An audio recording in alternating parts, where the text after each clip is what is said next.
Live from the AM1310 WDPN studio, it's time for live and local sports talk. It's the Sam Bourquin Show. I'm ready. Give the show a call at 330-821-1310. Good call, meatball. Watch the Sam Bourquin Show on the AM1310 Facebook page, the Q92 YouTube page, and on X. This is the Sam Bourquin Show on AM1310 WDPN. Runners go again. Line into left center field. It's a base hit. That'll tie the score. Wells rounding third. They're sending him home. Here he comes. Here's the throw. He's safe. And the Yankees walk it off. Payoff. It's in the air. Deep center field. Crushed off the top of the batter's eye.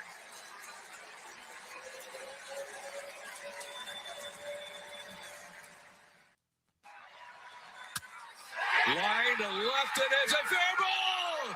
Down the left field line to the corner! Around from second base, Campusano. Laureano's coming around! Padres are walking off! Merrill madness! Padres were down at one time 6 runs! Not anymore! Bumped Curry. 3. Good!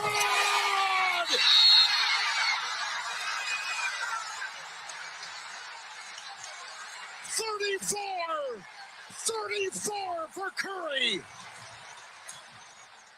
Whoa, that's Steph Curry. He is still a bad man. Like him or hate him, Steph Curry is unbelievable. Welcome back.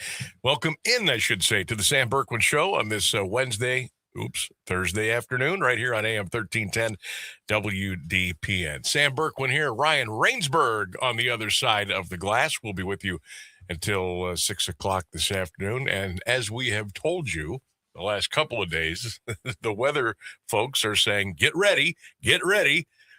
Okay, we'll tell you one more time today. Get ready for some storms. They could be happening, and they could be severe. Could be a lot of wind, could be some hail, could be some stuff. Now, we've told you that the last couple of days. In the last couple of days, I ran outside before the show and rolled my windows up. I'm not doing that today. My windows are down, and they're going to stay down. That means the rain is going to happen today. That's right. Yep. So I'm going to do the truly tempting of the fate today, and I'm going to leave my windows down. And if it rains, it rains, and if it doesn't, it doesn't. Well, so now everybody knows that if there's a point during the show where Sam just kind of bolts out and I go to a break, we know what happened. You know what happened. So when I came in today, I said, you know what? Not doing it. I'm not going out to the car and rolling the windows up. They're down. They're all 4 of them are down. I just like to get that nice little afternoon breeze in the car. And by the time I go out there tonight at 7 o'clock or whatever, it just sounds like it smells like a nice spring day. And I get in the car and I go. And that's just what we're going to do today. So Mother Nature, I'm not doing it today. You're not going to get me. So bring it on. Let's go. Phones are open at 330-821-1310. 330-821-1310. You can always text the show at 330-924-7088. And don't forget, it's up, it's rolling, it's popping. The Q92 Radio YouTube channel. We got the chat room open today, and we are ready for business. I got my wine and gold on today, getting ready a couple of days early for the Cleveland Cavaliers as they'll get set to take on the Toronto Raptors Saturday afternoon, 1 o'clock, downtown Cleveland. Don't forget, I'm gonna try to remind you as much as I can, and remind myself. The game's going to be on Amazon Prime Video, and that's at 1 o'clock on Saturday. I wasn't aware of this. Every single game up until 8 o'clock Saturday night, which is the Lakers and the Rockets, every game before that in the NBA play-in, in the playoffs, is going to be on Amazon Prime Video. Every game. And a lot of people are still angry. I hate really angry. That's awesome for me. It's good for you. I love it. Now, starting Saturday night at 8:00, they will start to go back to, regular TV. But yeah, they signed that deal exclusively for Prime for the play-in games and like the first couple of games of the first round of the NBA playoffs. So there you go. You've been warned. A couple of games last night. The early game, Philly wins. The late game last night. Oh, you heard the shot of Steph Curry there at the end to bury the Clippers as the Golden State Warriors just keep going. Steph Curry just comes in off the street and has 34 points last night. God, how old is he now? Draymond Green he looks like a grandfather out there walking around. Still is able to get it done the way Draymond Green gets things done. I mean, this team, and look, we all had Golden State Warrior-itis. Remember, we had to we played them 4 years in a row in the playoffs, or in the NBA Finals, and they just kind of kept hanging around. They'd have a down year. Guys would get hurt. They'd come back. They'd say, let's just run it back again. Steve Kerr, Draymond, Steph Curry. They would, shake a couple guys loose. Some new guys would come in. And they'd think, oh, this is going to be the demise. This is the end of Golden State. No more. They just won't go away. They'd lost 7. I think they lost 7 or 8 games in a row prior to that play-in game last night. On the road at the LA Clippers. Look, say what you want about Steph. You got to tip your cap to him. And I know we all couldn't stand him when he was playing against the Cavs, chewing on his mouthpiece and doing his silly gyrations. And the dude can play. He is an absolute baller. And he's still not 100%. Wow. But some of the shots he was making last night, I got to tip my cap, man. You know what? And I'm glad he's still playing. As much as I wanted to rip his face off when they were playing the Cavaliers in the finals, I'm glad he's still playing because he is a hell of a talent, and I love watching him play. He is 2 years shy of 40. Yeah, 38. That's crazy. Still in great shape. Can still shoot the heck out of the ball. He can shoot it from 15 feet. He can shoot it from 45. Dude hasn't aged a day. No, he hasn't. I'll have what he's having. So, I got to throw my flowers at Steph Curry today. I know some of you probably like, what are you doing? Hey, talent is talent. Okay? He's so good. He's so good. And the passion is there. The fight, the hunger, it's all there. And oh, by the way, he's 38 years old. He's unbelievable. And he just keeps coming back from injuries. And it's not like a hangnail. Like, hey, as long as he can play, I'll be in front of the TV. Trust me. That was a great game last night. The play-in games have been pretty good. Every game has been pretty close for the most part. And Cavaliers and Raptors will get ready for real on Saturday. They actually open up the real part of the NBA playoffs. That's a Saturday at 1 p.m. All right, so the Guardians will open up a series against the Orioles tonight. That'll be at 6:10. Now, I know it's raining right now up in Cleveland. They are hoping they can get that game in. Now, here's the deal. It's a 4-game series. It's against Baltimore. Baltimore is not going to be coming back in for another series this year. So I'm thinking if they don't get the game in today, they'd almost have to do maybe a doubleheader tomorrow or maybe a day-night doubleheader on Saturday. But here's the problem. Saturday's weather doesn't look good either. Like Saturday looks like one of those all-day rains. So we'll see. But I don't know if they're gonna get that game in tonight or not. But they're supposed to go at 6:10, and you'd love to see them get it in. Number one, let's try to end this 2-game losing streak. And number two, look who we got pitching tonight. We got the lefty. We got Parker Messick on the mound tonight. for the guards. So that's game 1 of 4 against the Orioles. That'll be coming up tonight at 6:10. The NFL draft is 1 week from today. 1 week from today.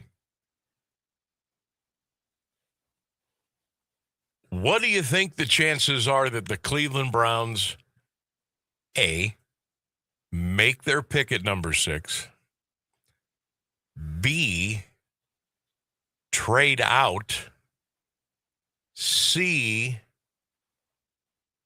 trade out, and within that deal, move Myles Garrett?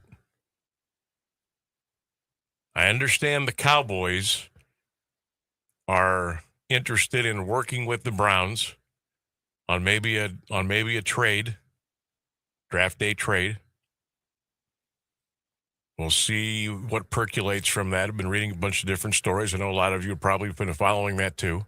Is there anything we would want from them? Draft picks. Okay. Got Lots of draft picks. it. Okay.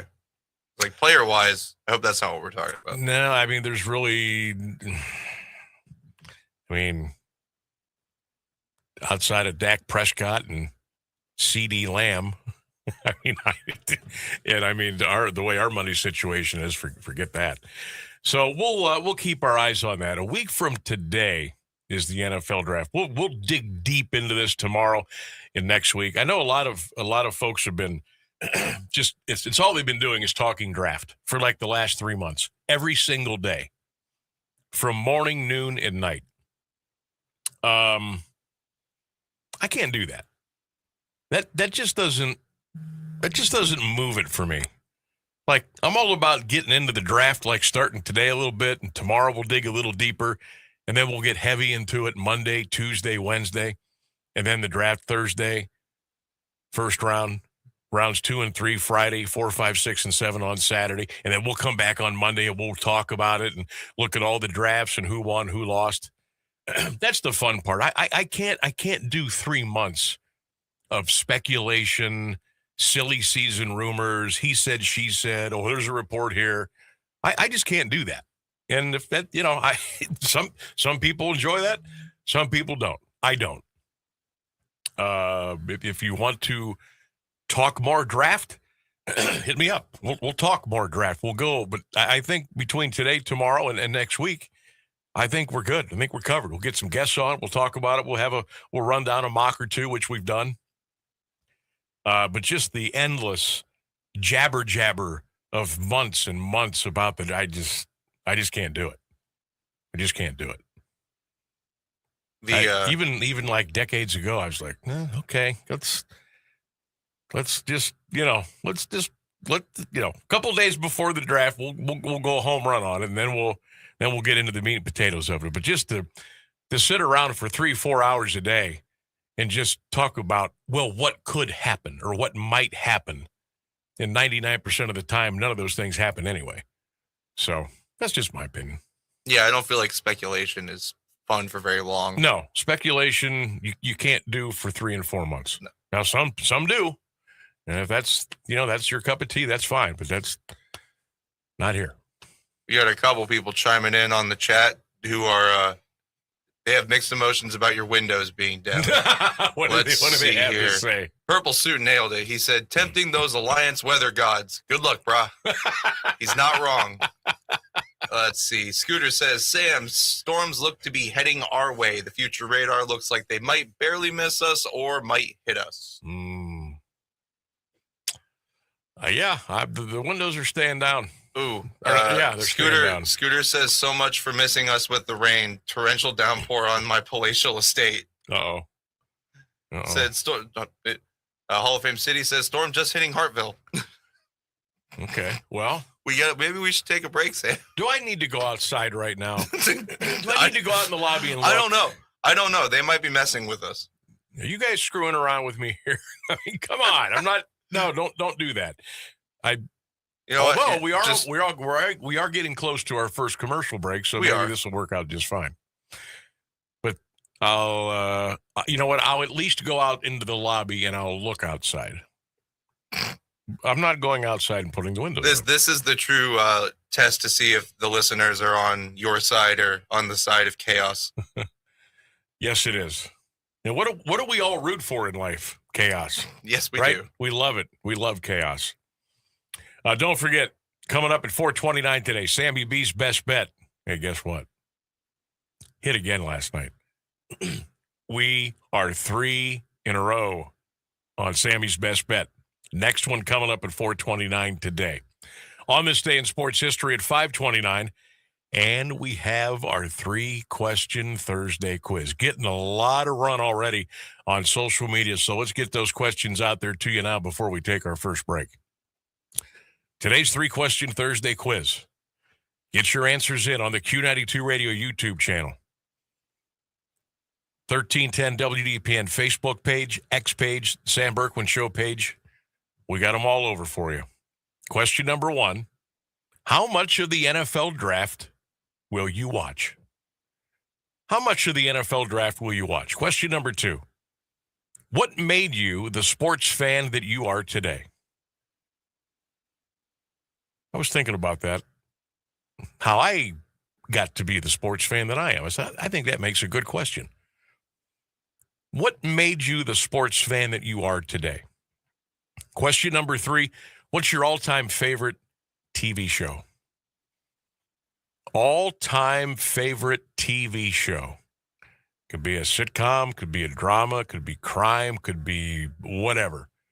What's your all-time favorite TV show? That's our 3-question Thursday quiz. Get those comments in, or you can give us a ring, and we'll discuss it. 330-821-1310. Don't forget tomorrow, Brian Ashby, head baseball coach at North Canton Hoover, going to be joining us tomorrow afternoon. We will take a peek at the Mount Union baseball schedule coming up for this weekend. And we'll get you ready for the draft. We'll get you ready for a big baseball weekend. The NBA playoffs are rolling. And we'll check in on the Cavs and Raptors as well. It's the Sam Bourquin Show, tempting Mother Nature on a 3-question Thursday right here on 1310 WDPN.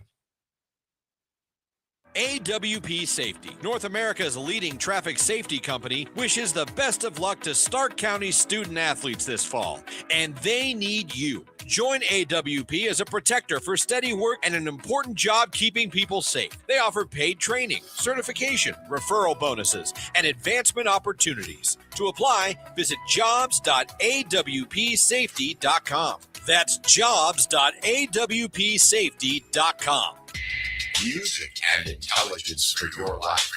No matter what anybody tells you, words and ideas can change the world. I'm John Tesh, and we couldn't be happier about bringing you intelligence for your life every day. We have a room full of researchers gathering the information and ideas you need to make your life simpler and better, and to make you the smartest person in the room. Join me for Music and Intelligence for Your Life, 10 to 3, Monday through Saturday, only on AM 1310 WDPN. You heard it on the John Tesh Radio Show. Kids across America are going to school hungry. Millions of kids every day. Hungry kids get sick more often and can struggle in school. It can be harder for them to focus and learn. But one simple thing can help change all of this for a hungry child in America. Good, healthy food and the energy it brings. With help from caring people across America, No Kid Hungry is providing healthy meals and hope to hungry kids so they can build better futures. We want to ensure that all of our kids have healthy meals every day. Thank you. Thank you for helping feed our kids. To learn more about ending child hunger in America, go to helpnokidhungry.org today. Loving you isn't the right thing to do. 1310 WDPN. Welcome back to the Sam Bourquin Show. All right, if you're watching on YouTube, and we appreciate that you do that, you're on the Q92 Radio YouTube chat. Here we go. There's the keys. Didn't go outside. Looked out the window. Not raining. Scooter was, in fact, fooling us, even though he said no fooling, guys. Yeah. Song Bobbler says leave him down. Yeah, I am. I'm not going outside and put him down. Now, it does look a little threatening over here. A bit. But I'm not doing it. Windows are staying down. So be it. 330-821-1310, 330-821-1310. Our 3-question Thursday quiz. Question number 1, how much of the NFL draft will you watch? Question number 2, I'm interested in getting a lot of these answers today. What made you the sports fan that you have become today? Was it your mom, your dad, maybe a grandpa? Was it a little league coach? Did you just watch sports on TV or listen to it on the radio and said, hey, this is me? What made you the sports fan that you are today? Question number 3, what's your all-time favorite TV show? It could be from the 2000s, could be the 70s, could be the 90s. What's your all-time favorite TV show? That's our 3-question Thursday quiz today. And the main reason that I put that question on the quiz today about the favorite TV show. Last night, I was watching the end of the Warriors and the Clippers. And that was a late start. It was like 10:10 it started, so it wasn't over till after midnight. And you know me, I wasn't ready to go to bed. You know what I dialed up last night? You'll never, Rainsburg, you will never get this. I don't even know if you're familiar with the show. Probably not. Okay. I think you're a little young. So then I'm going to go with MASH. No, it's a good guess. Did I go too far back? I'm not sure. You may be in the ballpark there. I pulled up a couple of episodes of Fantasy Island. Never seen that. Okay. I know about it. Yes. And it was just a random, I was just clicking through the available apps, whatever you want to call them, on the TV. And I said, you know what? I'm going to watch Fantasy Island. And I just clicked on, I think it was season 4, episode 1. And gosh, did that take me back to my childhood growing up on Saturday nights on ABC TV.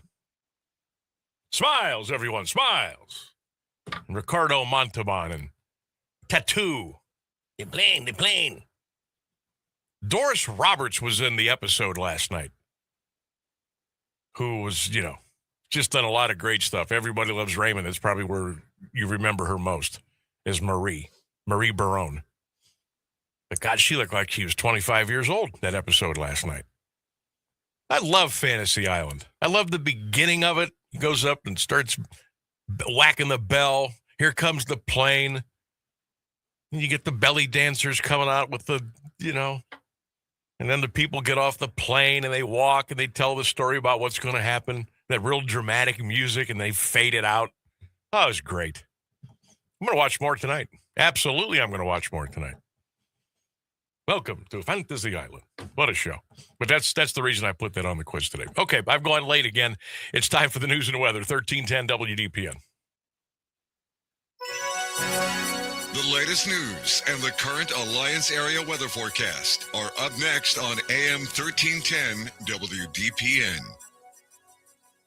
Good afternoon. It's 3:30. The U.S. military says the blockade of ships utilizing Iranian ports in the Strait of Hormuz is working, and that more than a dozen ships turned around and found alternate routes since it was enacted. Pentagon officials also say the ceasefire is appearing to hold, but that the U.S. military is ready to strike again if there are violations. According to Iranian state television, Iran's military says, despite the assertions from the U.S. military, its navy is still intact and drone production has rapidly increased. Admiral Brad Cooper, head of U.S. Central Command, says the military is using the 2-week ceasefire period to regroup. They're focused, they're vigilant, and they're ready. And they're using this time to do a couple of things.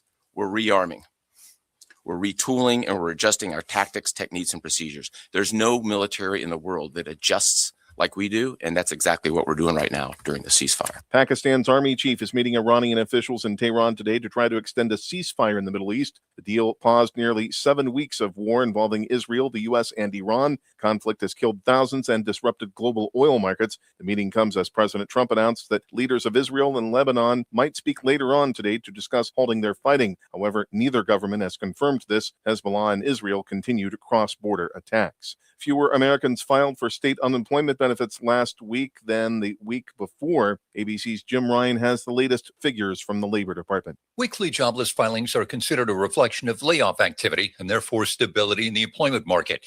In the week ending April 11th, 207,000 applications for state benefits were filed, a decline of 11,000. Last week's figure came in considerably higher than analysts were anticipating. Pope Leo XIV has condemned the handful of tyrants exploiting earth through war and greed. He delivered a peace message in Cameroon amid a long-standing separatist conflict. Cameroonians celebrated his visit, hoping it will draw global attention to the violence affecting the region. Leo led a peace meeting with religious leaders, emphasizing the importance of interfaith efforts to end the conflict. He warned against using religion for military and economic gain, calling for a shift away from exploitation. The conflict has deep colonial roots, with thousands killed and displaced. Despite a temporary pause in fighting, peace talks remain stalled. It's 74 degrees and Alliance at 3:32. This is WDPN News. I'm Jeff Mears. Here's Mark Johnson's forecast on AM 1310 WDPN. Staying warm and muggy for your Thursday, 76 degrees for the high, partly sunny, widely scattered showers and maybe a stronger thunderstorm or two. Overnight, more scattered showers and stronger thunderstorms, mainly before midnight with a low in the middle 50s. From the 3 News Weather Center, I'm Mark Johnson.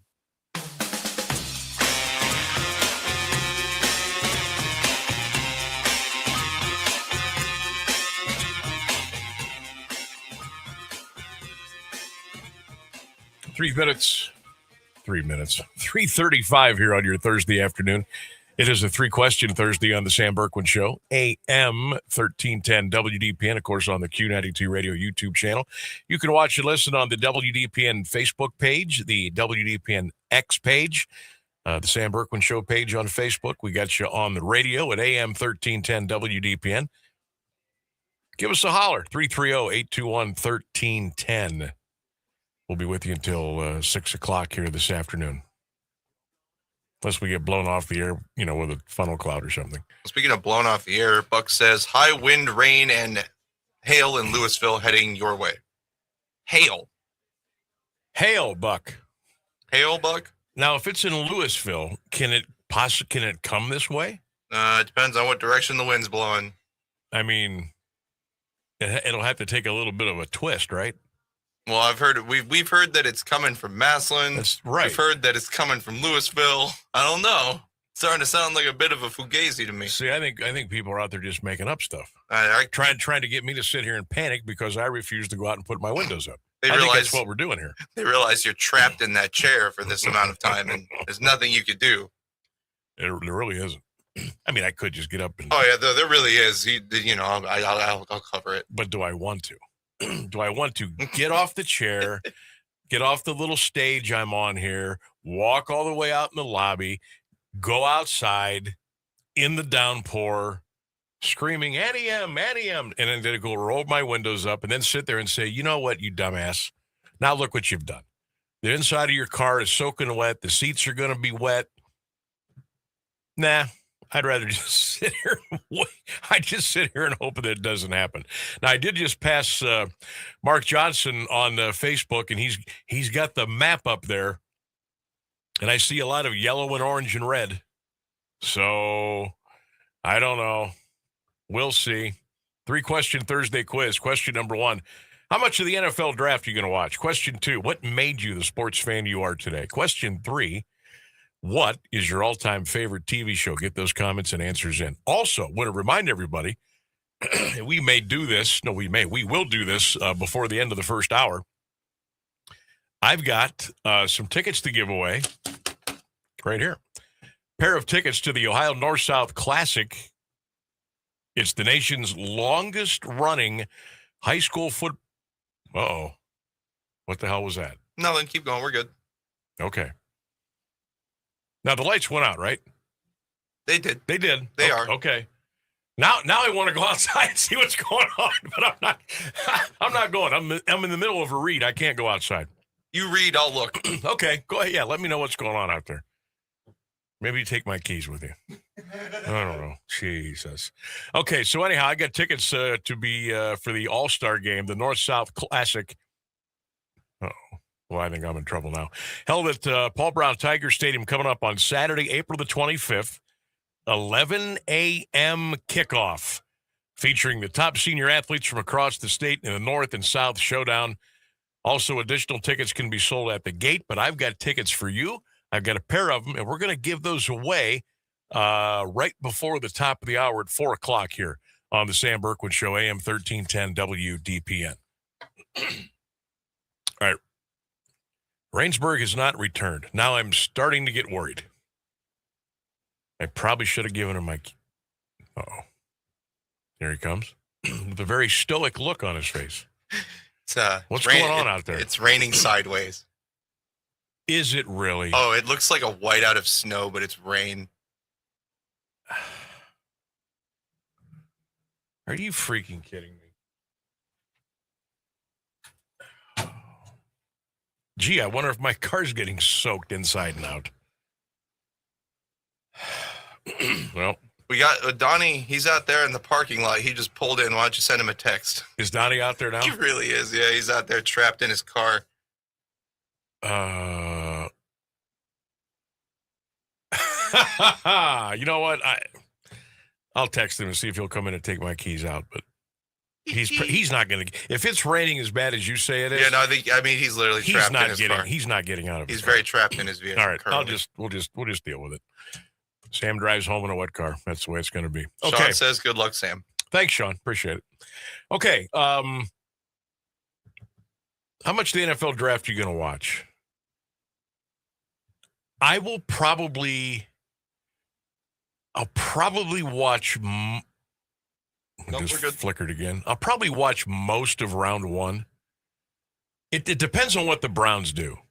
if like they make their pick at 6, then I'll probably watch it up to like pick 10 and then kind of go away from it. And then I'll come back like around pick 21, 22 to see what we do later in the round.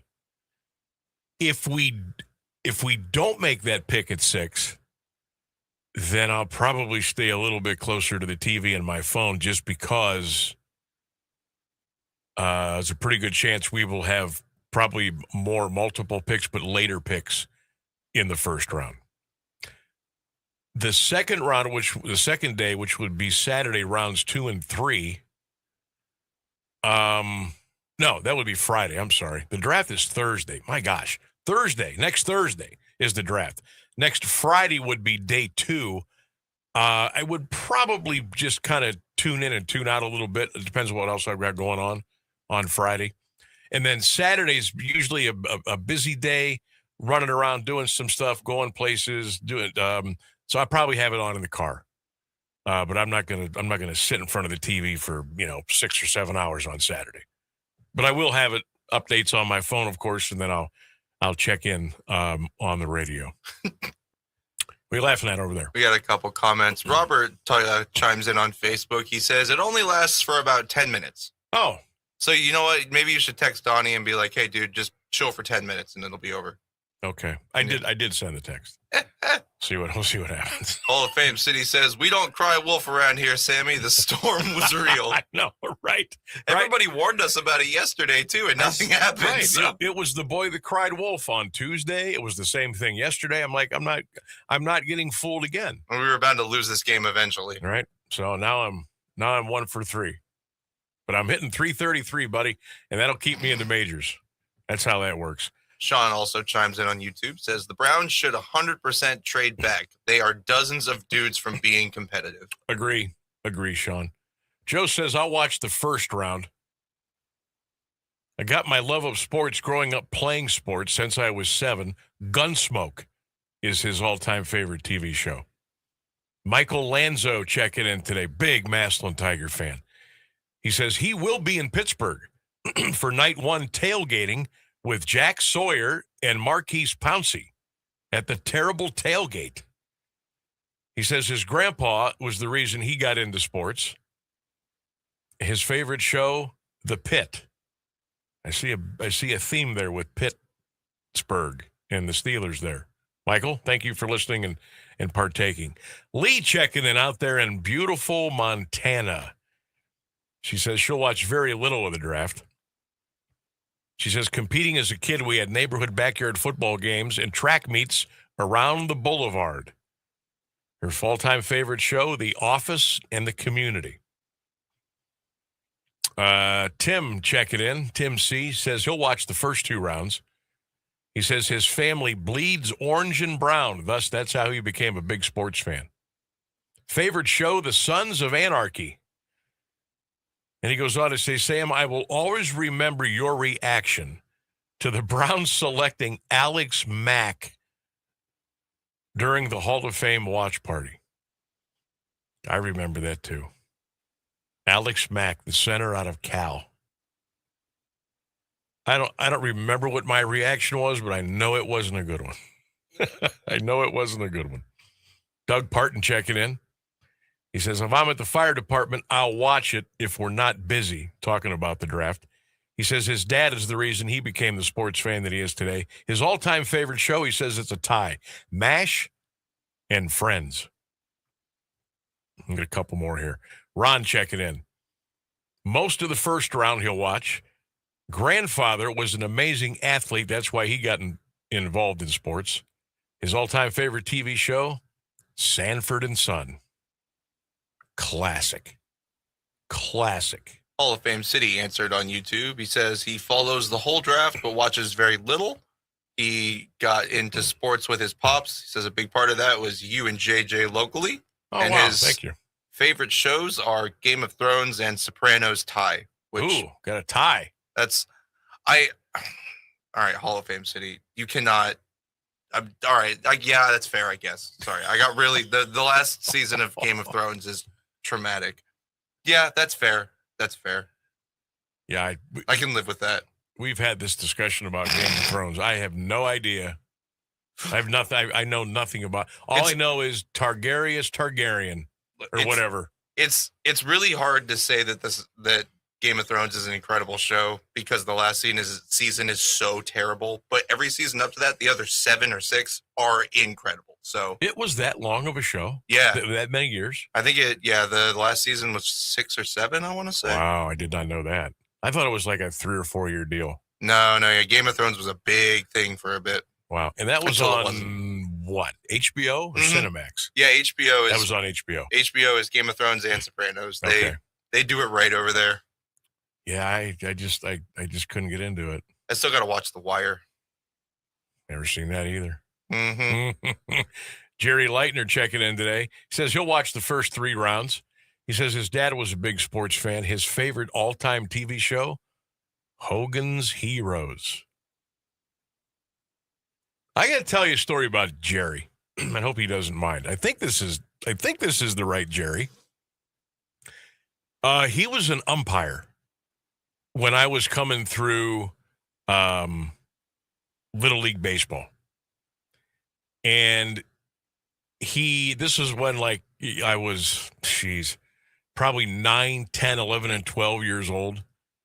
And he was always the home. I mean, there was usually just one umpire in those days. There was no base ump. It was just the home plate umpire. He had to call the balls and strikes. And then if he had to make the out calls at first, second, or third, or obviously at home if there was a play at the plate.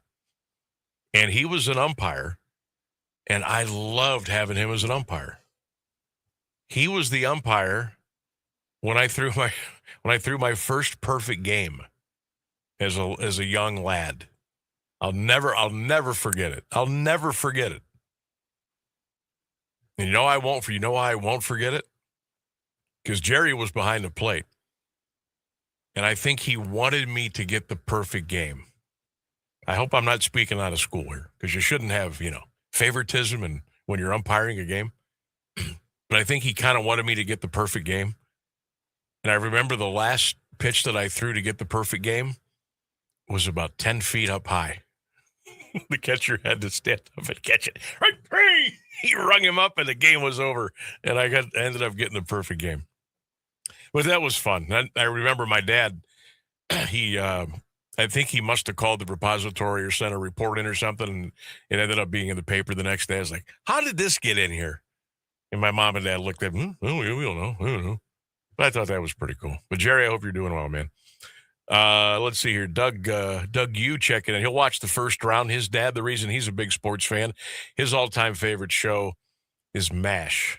Popper checking in. Speaking of the repository, he says he will not watch 1 second of the NFL draft.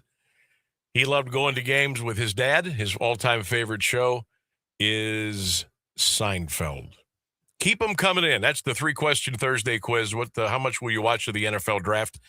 Question 2, who made you the big sports fan that you are today? Question 3, what is your all-time favorite TV show?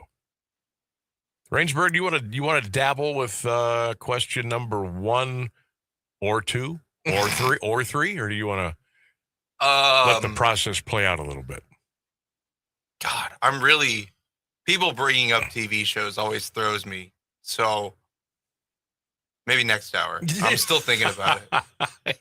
I've watched so many TV shows. It's really hard to pick one that's my favorite. Oh, it's hard. It's not an easy question, because once you think of one and you think you've nailed it, then that leads to another one. Mm-hmm. And then that leads to oh, yeah, that's right.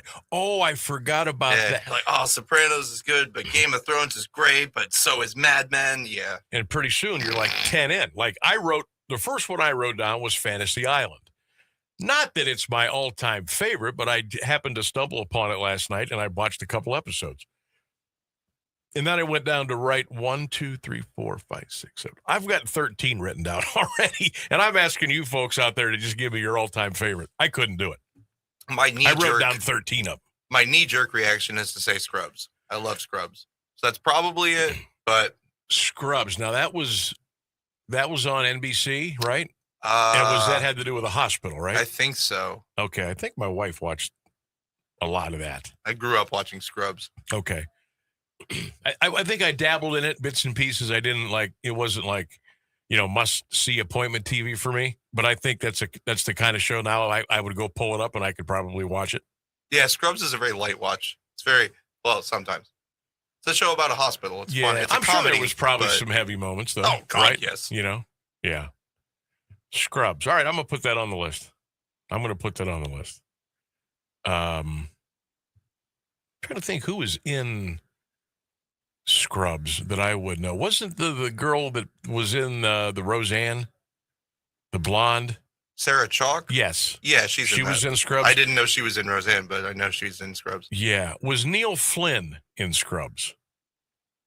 Maybe. He played Mike Heck in the middle. I'd have to look him up. I can't put a face to the name in this moment, but I'll look him up and let you know. I think he may have been the janitor or something.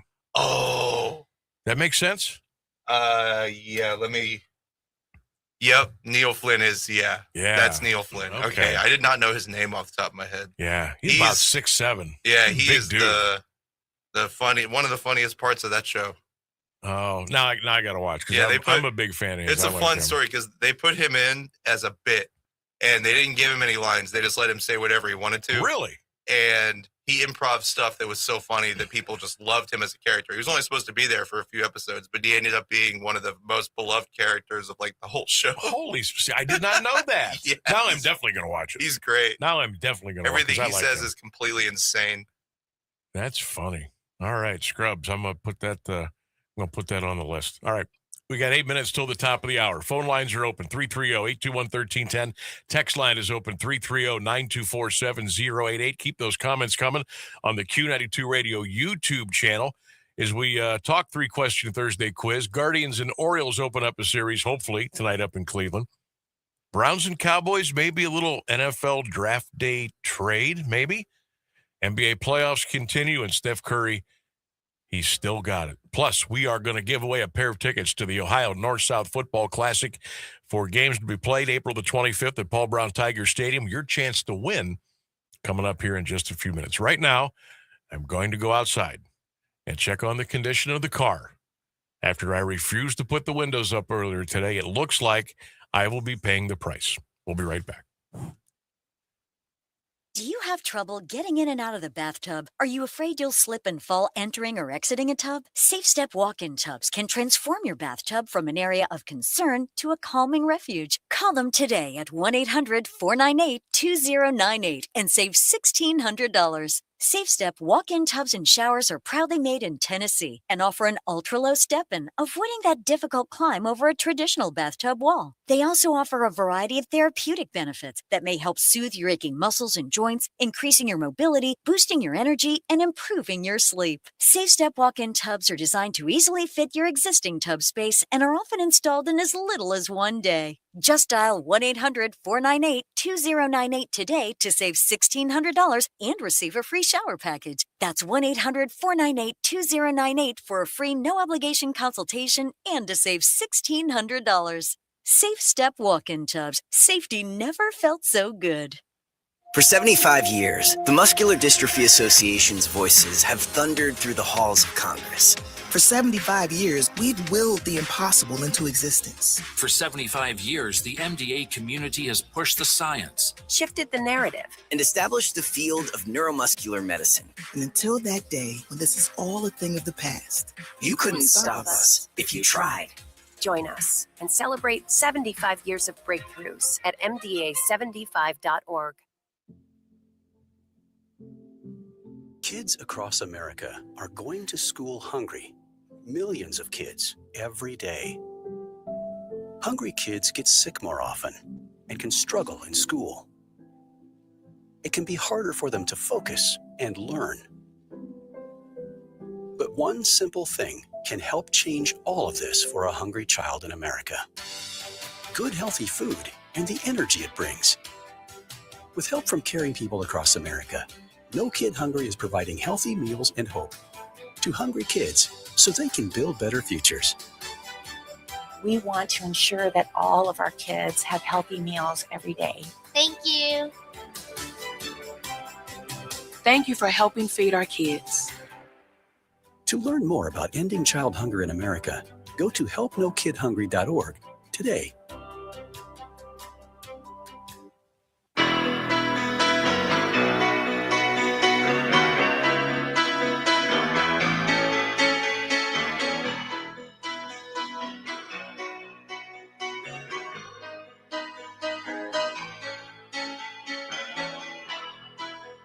Just a small town girl. 1310 WDPN. Welcome back to the show. We got about 4 minutes till the top of the hour. Your chance to win a pair of tickets coming up to the Ohio North-South Football Classic, April the 25th at Paul Brown Tiger Stadium. So stay tuned for your chance to win. We got a couple tickets for you here today.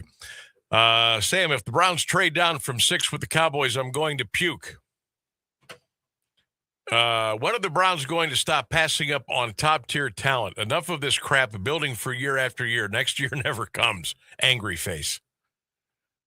Yeah, I agree. Boy, did it pour out here. Well, Dong Bobbler, you're just kind of crapping on my childhood there a little bit. Says Scrubs is your favorite TV show is the same as leaving your windows down during a thunderstorm. I'm not going to take that personally, but I'm going to take that a little personally. I'm going to tell you what, man. It absolutely poured over here. Oh, I saw it. The puddles outside are like ankle deep right now. You didn't see it. I'm not kidding. No, I didn't see it happen. It was that scene from Forrest Gump where he's talking about it raining sideways and they're sitting there and the wind's blowing all their stuff off. Holy smokes. So here's my dilemma. My car's it's soaked. Now, the good news is the windows were not all the way down. And you know what I did? Because it's already poured, the seats are already wet. I'm leaving the windows down. And now it could air dry. Because I'm just going to let it air dry. So hopefully, I'll be here another 3.5 hours or so. Maybe that'll help. And what I'm going to have to do is I've got my gym bag for the Y. And I've got my big towel in there for after going into the pool. So I'm gonna wipe the seats off with that towel, and then I'll see if I can borrow a couple towels at the Y tonight.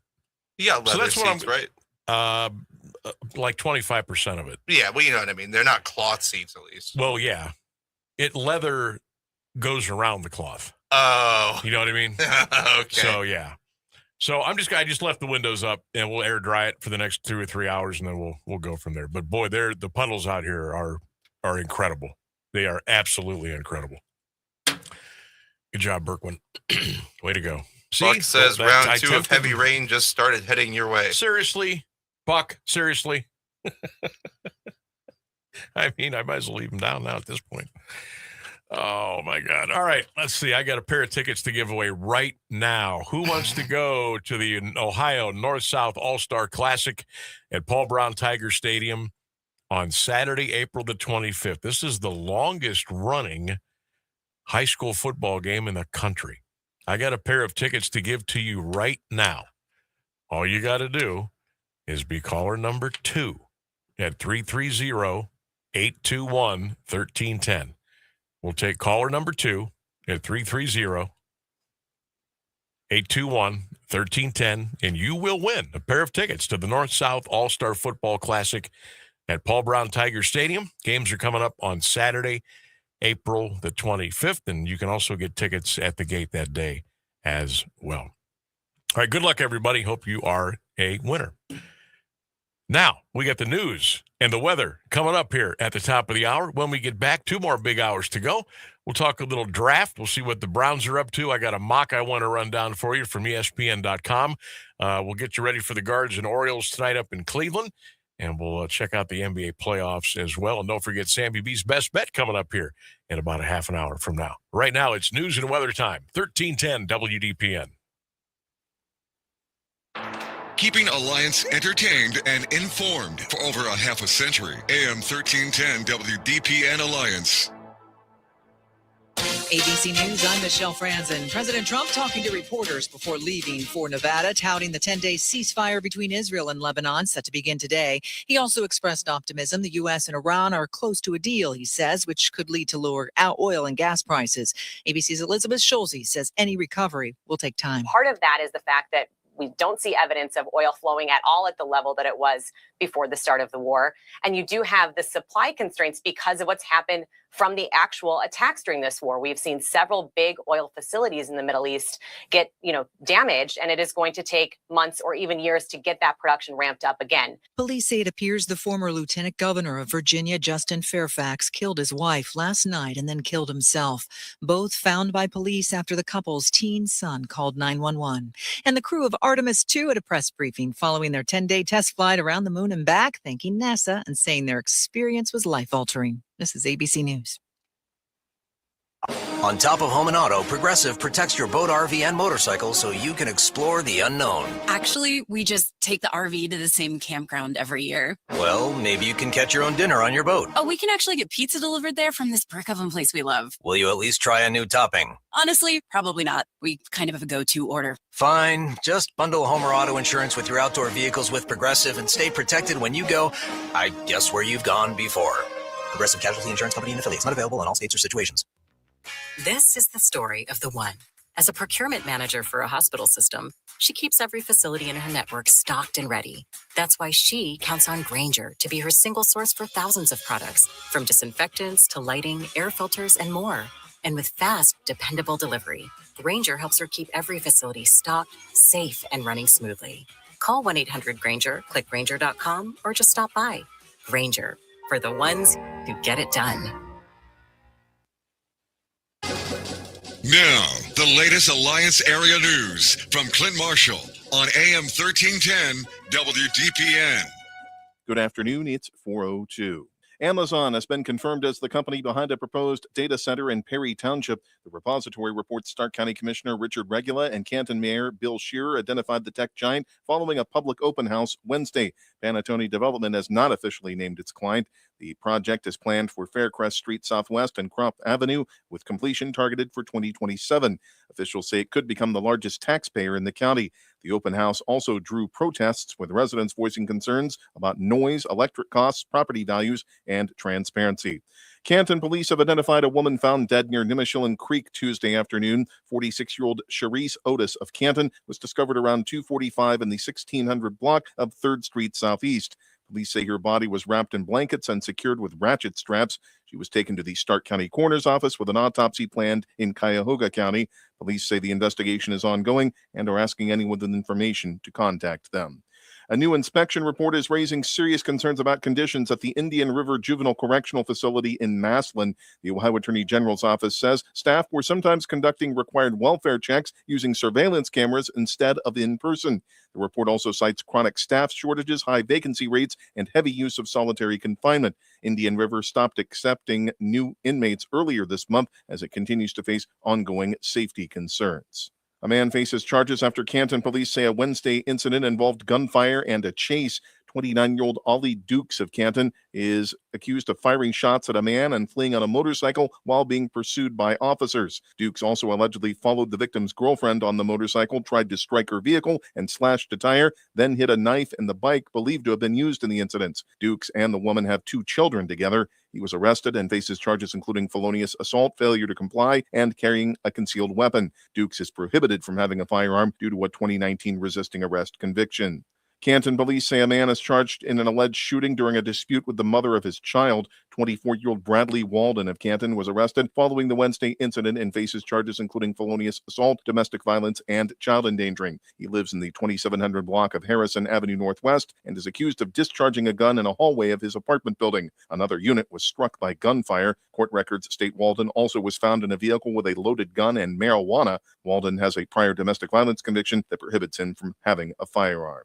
A new statewide attendance dashboard is shedding light on chronic absenteeism across local school districts. In Stark County, about 12.8% of students are considered chronically absent, while 84% have satisfactory attendance. According to district data, Alliance Schools has 15.4% chronic absence, Marlington 11.3%, and Louisville 8%. Lake Local reports 11.9%, Plain Local with one of the higher rates at 21.1%, and Osnaburg Local 11.5%. Minerva Local is 18.1%, Canton City 14%, and Canton Local 14.7%. State officials say more than 25% of students statewide were chronically absent last year. The dashboard will be updated weekly to help track trends and improve attendance.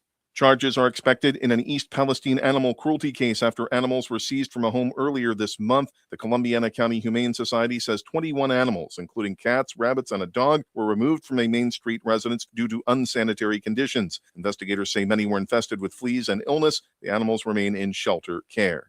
A major project is in the works for State Route 11 in Mahoning County. ODOT plans to resurface nearly 8.5 miles of the highway from the Columbiana County line north to the Route 224 interchange in Canfield and Beaver Townships. The $7.1 million project also includes ramp work at State Route 46 and maintenance on 11 bridges. Construction is expected to begin early next year, with at least one lane of traffic in each direction maintained. ODOT is seeking public comment on the project through May 19th. Youngstown police are investigating after a fetus was found Tuesday night at the city's wastewater treatment plant. A city spokesman says a worker made the discovery at the Poland Avenue facility and immediately alerted police. Detectives believe the find may be the result of a miscarriage. They've contacted local medical providers as part of the investigation. A Youngstown man has learned his punishment for the April 2023 shooting death of a 15-year-old girl. On Wednesday, 23-year-old Son Peterson was sentenced in Mahoning County Common Pleas Court to 20 to 26 and a half years in prison. He pleaded guilty to involuntary manslaughter and other charges in the death of Amaya Montserrat. The case stems from a drive-by shooting outside a Southern Boulevard restaurant in Youngstown after a birthday party. The sentencing comes after Judge Anthony Dapolito denied Peterson's request to withdraw his guilty plea. Peterson had refused to testify against a co-defendant. 3 people are dead following an early morning house fire in Mercer County, Pennsylvania. State police say 5 people were inside the home on Walnut Street in Sandy Lake Township when the blaze broke out. WFMJ-TV reports 2 adults escaped, but 2 juveniles and 1 adult were killed. Troopers also report multiple pets died in the fire. The cause is under investigation, but foul play is not suspected. It's 73 degrees and Alliance at 4:07. This is the local edition of WDPN News. I'm Jeff Mears. Meteorologist Mark Johnson has the latest forecast on AM 1310 WDPN. I'm loving this warm weather. Hopefully you are too. 76 degrees for your Thursday afternoon high. Some widely scattered showers and maybe a strong thunderstorm or two as well. Overnight, more scattered showers and stronger thunderstorms, most of them before midnight with a low of 56. I am Mark J. Weather from 3 News.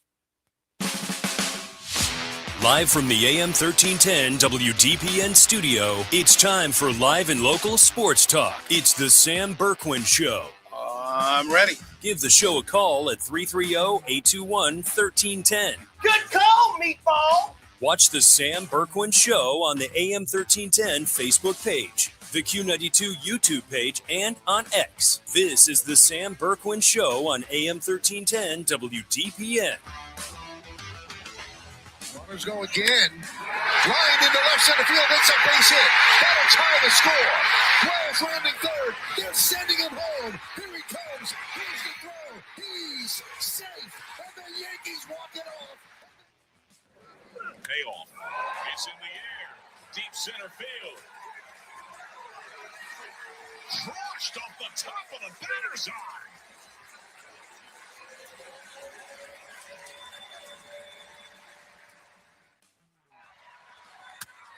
Line to left, and it's a fair ball! Down the left field line to the corner! Around from second base, Campusano! Laureano's coming around! Padres are walking up! Merrill madness! Padres were down at one time 6 runs! Not anymore! Buck Curry, 3, good!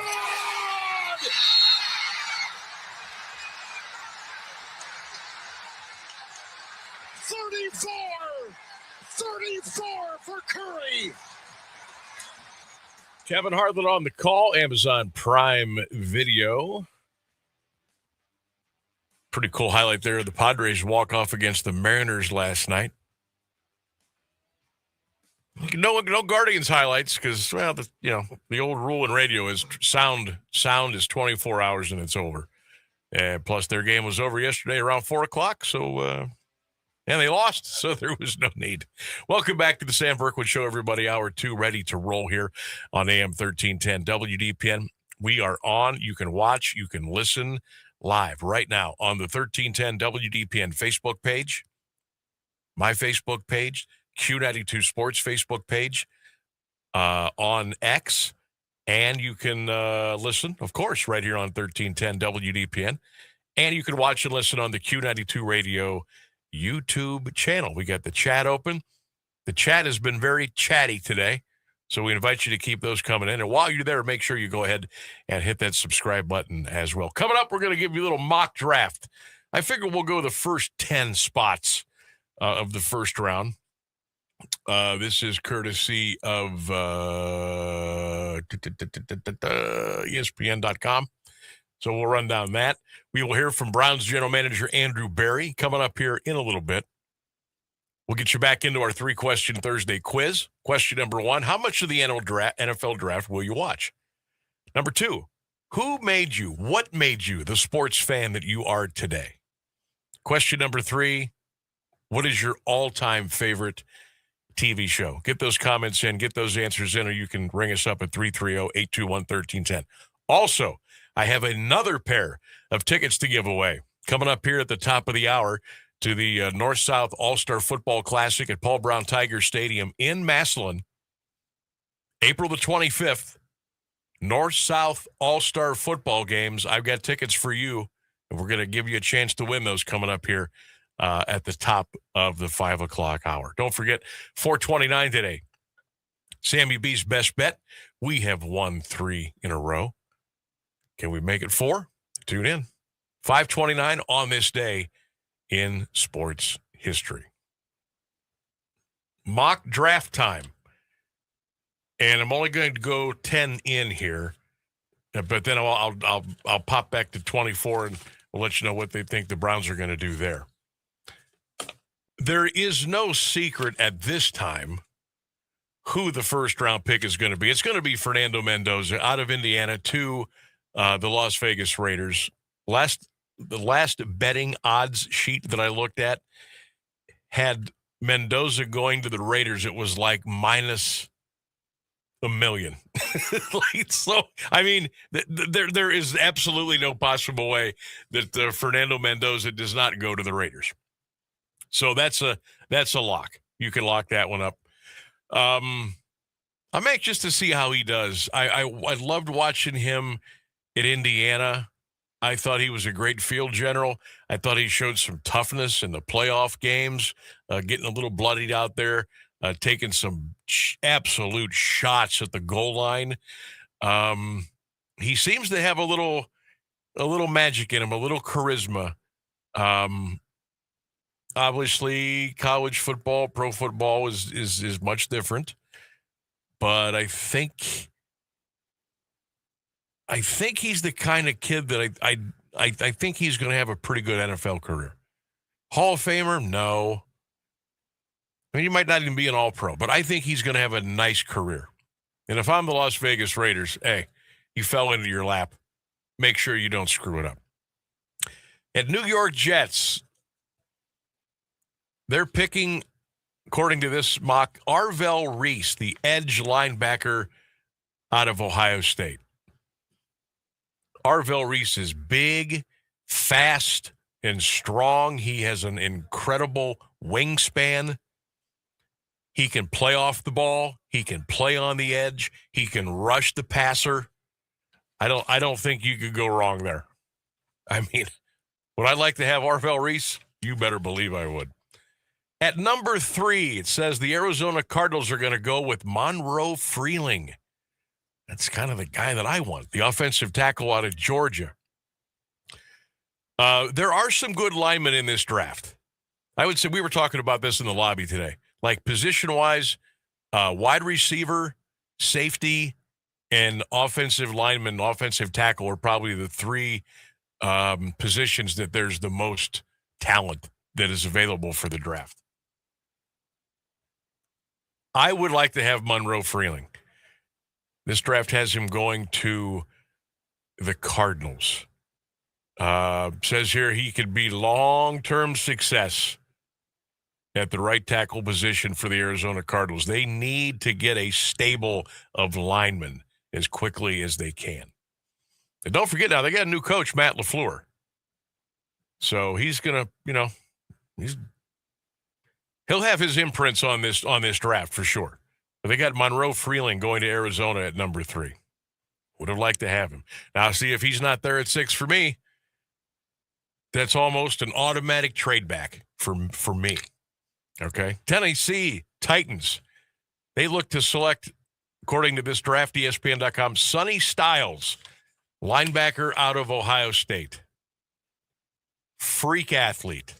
Put up freak numbers at the combine. Here's another guy. You look at him, you put him in an NFL uniform, and you're thinking, oh, the sky could be the limit for this guy. Holy cow, is he a specimen. You know what? I actually thought he would put up like bigger numbers at Ohio State because he is just such a freak athlete.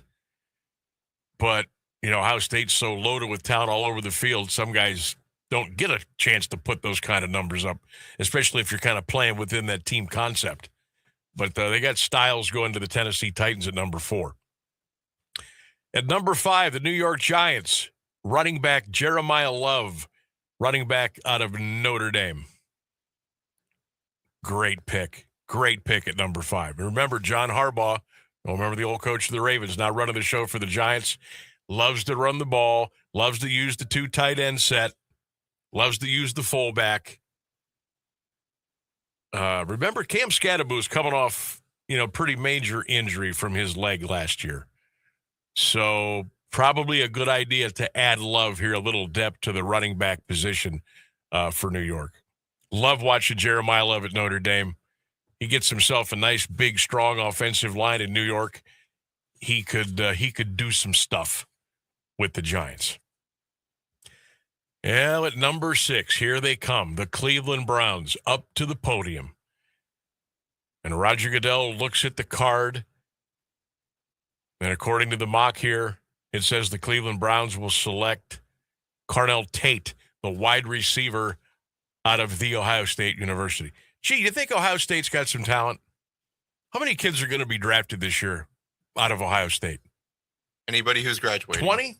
I mean, they've got talent all over the field. Okay, I'm going to read this one verbatim. Offensive tackle and wide receiver, think the Browns' paths for their first two selections pretty straightforward to address two of their biggest roster needs.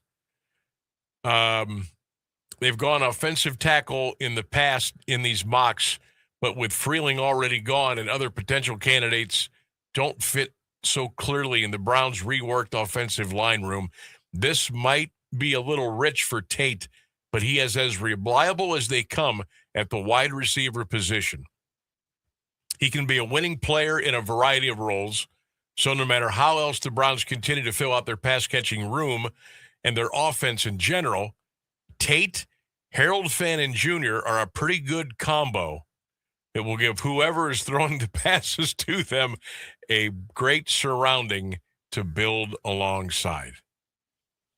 Do you take a wide receiver at 6? I know Carnell Tate's good. He wasn't the best receiver for Ohio State. We know who the number one receiver is. But do you take a wide receiver at 6 because you can't get your guy that you wanted at offensive line? Or do you say, you know what? Let's make a deal. Let's trade back. Let's pick up another. Let's have 3 first-round selections. That's probably what the Browns should do. But their receiver room is sketchy at best. You got Harold Fannin Jr., young man out of Canton McKinley, and Bowling Green, had a pretty nice year last year as a rook. He'll get a lot better. Harold Fannin Jr., he's just scratching the surface right now. Who else are you going to throw to? Jerry Jeudy? Who else are you going to throw to on this team? Exactly. So maybe you say, you know what? To heck with it. We're going to take Carnell Tate. We're going to get our wide receiver, and we'll take a lineman at number 24, and we'll go from there. On YouTube, he says, I pass on Tate. Got shut down versus Miami and showed poor effort. Also was rewarded by lining up opposite of Smith. Yeah, I was just referencing Jeremiah Smith. I mean, he is by far the best wide receiver in Ohio State. Maybe the best ever. And that's saying something. See, this is where you get into the, well, we could do this. We might be able to do that. Like, I mean, do you trade? The Browns aren't going to trade up. I wouldn't think. You don't know with this regime. They're so, how do I say this and be nice? They're so predictably unpredictable. I don't know what they're going to do. I'd love to have Tate. I don't know if I want to use a pick that high, but I don't have any wide receivers, so I kind of have to. But if I could trade back and get 3 number ones to fortify a roster that's just depleted of talent, maybe I'd do that. Wonder what coach wants to do. Todd Monken. How's he feel about it? I think we need another receiver. We do. So we do. But is Carnell Tate worthy of being taken number 6 in the first round? I don't know. Maybe. Maybe not. At number 7, the Washington Commanders, David Bailey, edge rusher out of Texas Tech. This kid was a stud. He was one of the main reasons Texas Tech made the run they did into the playoffs last year. I know they got smoked in the first round, but Bailey's a stud. Number 8, the New Orleans Saints, Mansour Delane, the defensive back out of LSU. At number 9, here we go, another Buckeye off the board. Kansas City Chiefs will select safety Caleb Downs out of the Ohio State University. It says Downs is arguably the best player in this year's draft class. So getting him with the 9th pick to bolster a secondary that lost some talent would be a smart play for Kansas City. He can instantly be one of the best safeties in the league and the necessary weapon for a weaker Chiefs secondary to have as they retool the program. Caleb Downs going at number 9 to Kansas City. Real quick, got a call on the 1310. Mm-hmm. She called to let us know that the storm was a little worse than we thought. She said she's on Beach Street and the power is out. Oh, no. So which ours was flickering a little bit, so that sounds about right. The Beach Street from here, what, a couple of miles? Yeah, it's not far. I think we're on, that would be the grid that we are part of, probably. Okay, I thought so too. Yeah, that's why ours were flickering. We just have a generator. Well, thank you for the call, young lady. Yes, I hope appreciate you're it. safe. I hope you get your power back. That's no fun. No, that's the worst. All right, number 10. Mock draft. Cincinnati Bengals select Reuben Bain Jr., edge rusher out of Miami. Yep, the Bengals could use an edge rusher. This will be a guy that I think you could count on for the next 8 to 10 years. He got a great work ethic. Big and fast. He got a little nasty streak in him. Now, there are times, and you could say this about a lot of these guys, that they are not 150% dialed in on every play. Things just happen. Take a play off here and there. Maybe you didn't hustle quite as fast as you should to get from the left side to the right to make a tackle. Your head just wasn't there. But if they can tap into that and get Reuben Bain to play every down, then I think that's a great pick at number 10. So what do you think? Would you take Carnell Tate at number 6? Would you trade back? Would you make a move to maybe where you could get 3 first-round draft picks? Remember, you got 6 and 24 now. If you trade out of that 6, maybe you could go, I don't know, 12, 24, 27, 12, 19, 20. There's a lot that the Browns can do, but they need so much talent. Have we finally arrived at a point that we just have to say, stop with the trading out, take the best player available at that position to fill our need? Then there's no more guesswork. You need a wide receiver, you get a wide receiver. You need a lineman at 24, you grab a lineman at 24. And that's it. Don't make this harder than it has to be. Or do you say that we are so far away, and while it would be great to get a wide receiver like Carnell, we just need way more talent. So let's go get another pick in the first round to give us 3. Maybe we come up with 3 starters, and then we attack the draft from there. I know nobody wants to take a wide receiver that high. I don't want to take a wide receiver that high. But he's a damn good wide receiver, and we need a wide receiver. But we need an offensive lineman or 2. We need a safety. We need a linebacker. We need so many things that it's hard. That's what makes this thing such a crapshoot. What are your thoughts? 330-821-1310. Text 330-924-7088. We'll take a break here on the Sam Bourquin Show. Possibly another storm coming. I don't know. 1310 WDPN. Since day one of your child's life, you've been all hands in. At Cleveland Clinic Children's, we make our patients a very similar promise to be the hands you can trust, no matter what specialty care is needed. As Northeast Ohio's trusted children's hospital, when their health needs a helping hand, put their care in hands you trust. Learn more at clevelandclinicchildrens.org/hands. And we're live here outside the Perez family home, just waiting for the... And there they go, almost on time this morning. Mom is coming out the front door strong with a double-arm kid carry. Looks like Dad has the bags. Daughter is bringing up the rear. Oh, but the diaper bag wasn't closed. Diapers and toys are everywhere. Ooh, but Mom has just nailed the perfect car seat buckle for the toddler. And now the eldest daughter, who looks to be about 9 or 10, has secured herself in the booster seat. Dad zips the bag closed, and they're off. But looks like Mom doesn't realize her coffee cup is still on the roof of the car. And there it goes. Oh, that's a shame. That mug was a fan favorite. Don't sweat the small stuff. Just nail the big stuff, like making sure your kids are buckled correctly in the right seat for their age and size. Learn more at nhtsa.gov/the right seat. Visit nhtsa.gov/the right seat. Brought to you by NHTSA and the Ad Council. I'm Scarlett Johansson. My family relied on public assistance to help provide meals for us. These meals fueled my involvement in theater and the arts as a child, which fostered my love for acting. The Feeding America network of food banks helps millions of people put food on the table. You can join the movement to end hunger by donating, volunteering, and advocating.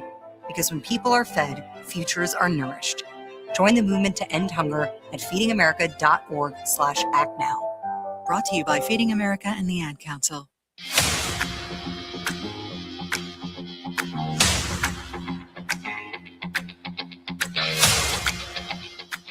Welcome back to the show, 1310 WDPN. It's time for Sammy B's Best Bet. We do it Monday through Friday at 4:29 right here on 1310 WDPN.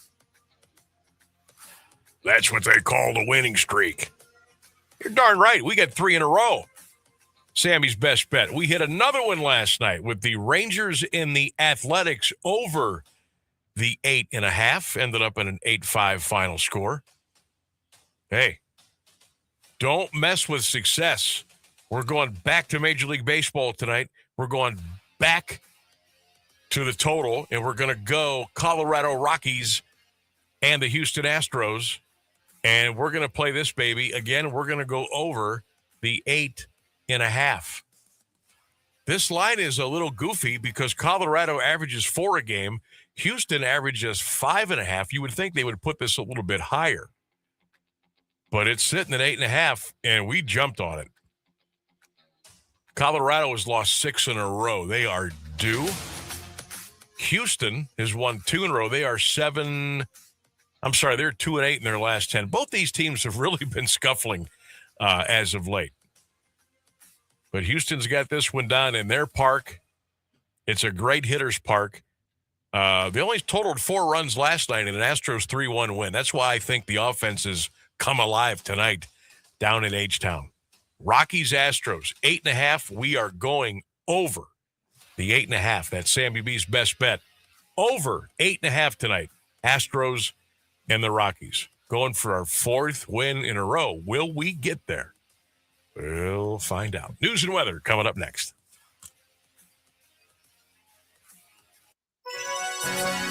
Here's the latest news on AM 1310 WDPN. Good afternoon. It's 4:30. The head of the International Energy Agency warns Europe has about 6 weeks of jet fuel left. In an interview today with the Associated Press, Fatih Birol expressed concerns about possible flight cancellations if oil supplies remain blocked by the Iran war. He describes the situation as the largest energy crisis ever faced, with significant global repercussions. The Strait of Hormuz closure affects oil, gas, and other vital supplies. Birol predicts higher gasoline, natural gas, and electricity prices worldwide. Asian countries like Japan, Korea, and India are on the front line, with Europe and the Americas affected next. A delegation from Pakistan is in Tehran for more meetings today as President Trump hints at a second round of peace talks between the U.S. and Iran. But the U.S. is also ramping up pressure on the Iranian regime by enforcing a blockade of all shipping into and out of Iran. ABC News chief foreign correspondent Ian Pannell reports from the region. The U.S. Navy warning ships they will use force. If you do not comply with this blockade, we will use force. The whole of the United States Navy is ready to force compliance. Now, the U.S. is saying they'll punish other countries who purchase Iranian oil, comparing economic sanctions to U.S. military strikes. But so far, Iran isn't backing down and threatening to retaliate by halting all trade in the region, calling the blockade a, quote, prelude to a violation of the ceasefire. A jury has found that concert giant Live Nation and its Ticketmaster subsidiary engaged in an anti-competitive monopoly. A New York jury decided Wednesday on claims from dozens of U.S. states that the entertainment ticketing behemoth was a monopoly that cost concertgoers and sports fans. Live Nation Entertainment owns, operates, or controls booking for hundreds of venues. Its subsidiary, Ticketmaster, is widely considered the world's largest ticket seller for live events. The civil case, initially led by the federal government, accused Live Nation of using its reach to smother competition. In a statement, Live Nation says the verdict was not the last word on the matter and promised appeals. A lawyer for the states called it a great day for antitrust law. For the third straight day, residents of the Midwest and Plains were hit with severe weather Wednesday, with damaging wind gusts, large hail, and tornadoes. ABC's Alex Perez is in Sussex, Wisconsin, where a tornado touched down overnight. Heavy rain flooding roads in Milwaukee, leaving drivers stranded, prompting multiple water rescues. The mayor and police urging people to stay off the roads. The water more than waist deep in some areas. Major freeways forced to shut down. The downpour even spilling inside the Milwaukee Brewers stadium. It's 72 degrees in Alliance at 4:32. This is WDPN News. I'm Jeff Mears. This weather is brought to you by Grove Appliance Furniture and Mattress, local, trusted, and family-owned for 90 years, with a huge selection of appliances, furniture, and mattresses to go with unmatched customer service. Middle 70s for your Thursday afternoon high, warm and muggy, partly sunny, widely scattered showers, and even a stronger thunderstorm or two coming our way. Overnight, more scattered showers and stronger thunderstorms, mostly before midnight, with a low of 56 degrees. From the 3 News Weather Center, I'm Mark Johnson. Rediscover the comfort of home with Grove Appliance Furniture and Mattress, your hometown spot for comfort, quality, and style. From sleek new appliances that make life easier to furniture that actually fits the way you live, Grove helps you create a space that feels like home. And with hundreds of fabric options, you can make it completely your own. Don't forget about their design center. If you're looking for a complete overhaul, they can help you with all of it, from cabinets and countertops to backsplashes and sleek appliances. Your local team takes time to find out exactly what you need. No pressure, no guessing, just honest advice and real service. And if you're upgrading on a budget, check out Grove's Scratch and Dent Room, where small imperfections mean big savings on top brands. Because when your home feels right, everything else just works. Grove Appliance Furniture and Mattress. Hometown comfort. Made simple. Come see us at Grove, where it always feels like home.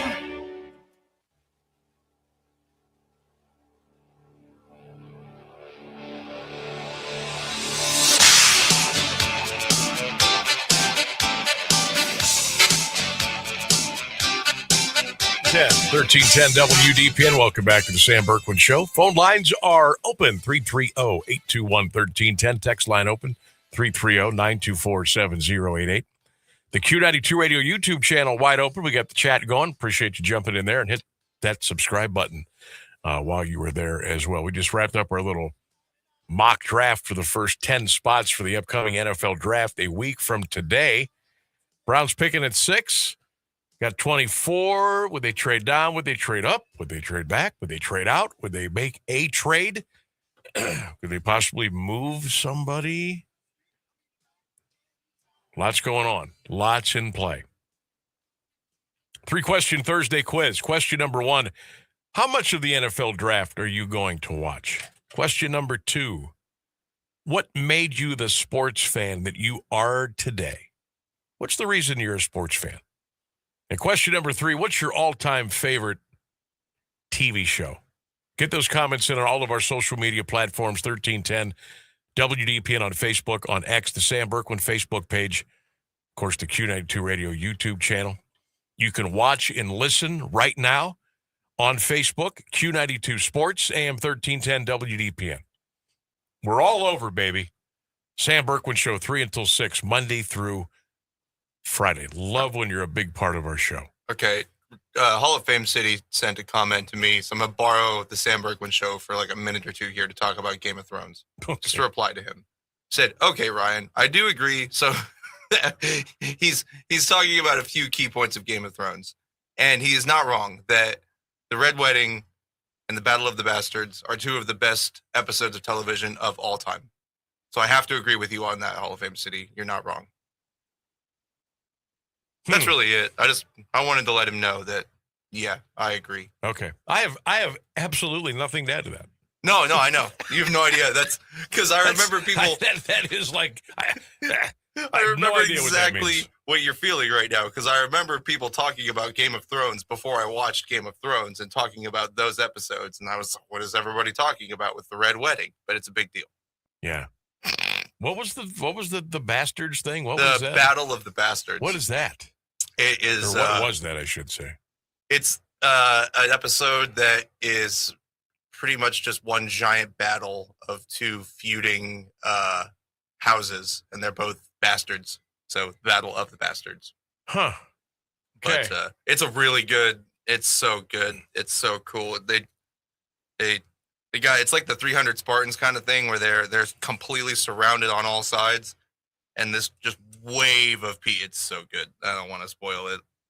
It's very good. Okay. Game of Thrones, very good until the last step of 2 or 3 episodes. Yeah, that's the only thing I know about the Game of Thrones. The only thing that I know is that the last episode was awful. Yeah. That's the only thing that I really, truly know. Like, I'm going to be honest with you. I went into Game of Thrones knowing that, still enjoyed every minute of it up until that point. Interesting. All right. Don't forget, I got a pair of tickets to give away coming up here in about 20 minutes to the North-South All-Star Football Classic. Games will be played at Paul Brown Tiger Stadium in Massillon on April the 25th. You want to go? I got a couple tickets for you. We'll give those away here in about 20 minutes. 3-question Thursday quiz. Let's get back into it. Robin says, I watched the first round. I'm from Massillon. Do I need to say more? My favorite all-time TV show is MASH. Got to put the spectacles on here. Read this stuff. Tony checking in. Says, I will watch none of the NFL draft. Says, the reason I became a sports fan, my dad, Rugrats is a second favorite show. The Avengers, when Diana was Emma what in the world? Okay, thank you, Tony. Let me skip down here a little bit. Pat says she'll watch the first 2 rounds. Her grandfather made her the sports fan that she is today. We got Tim on Facebook. What do you got, Tim? He says, none unless the Browns have a high pick that means something. His sports fan origin story is combination of beginning to follow the Indians in 1970 at 12 years old, and a couple of years earlier becoming a fan of the NBA Cincinnati Royals through WLW 700 when I could hear their night games. And he cannot decide on his favorite TV show. Old Can't Oscar think of just Robertson one. back in the day of Cincinnati basketball there. Jim says, I'll watch the first 2 rounds. Playing 3 sports in school made him a sports fan. His favorite TV show was MASH. Ed, he'll watch the first 2 rounds. His dad, the reasons he's a big sports fan. Favorite all-time TV show, Seinfeld. Jeff Harlow checking in. He'll watch the first round. Reason he's a big high school listening to Sam call high school football games growing up. Thank you, Jeff. Favorite, here's a good one. His favorite all-time TV show, Chips. Good show. John and Ponch riding those motorcycles around. Oh, Dong Bobbler's show is from the similar era. He says his first answer is keep track of the first couple of rounds on his phone. He is a sports fan because he's a UM fan just to rage against the machine in Ohio. Good for you. Okay, good stuff and his right there. favorite show is Baywatch, and then he puts ... You know what I'm talking about, Sammy. Of course, the ... Yeah. He had to put a PS at the end for you. Nothing longer a little Baywatch. Not at all. Honestly, I'm not even going to lie. That movie that they made a couple years ago was not bad either. I didn't see it. It's pretty funny. I did not. It pokes fun of the original show in silly ways. Maybe I'll go back and check that out. Patrick Stetz is checking in. He won't watch any of the draft. He's a big sports fan because of his dad. His favorite show, Narcos. Great show.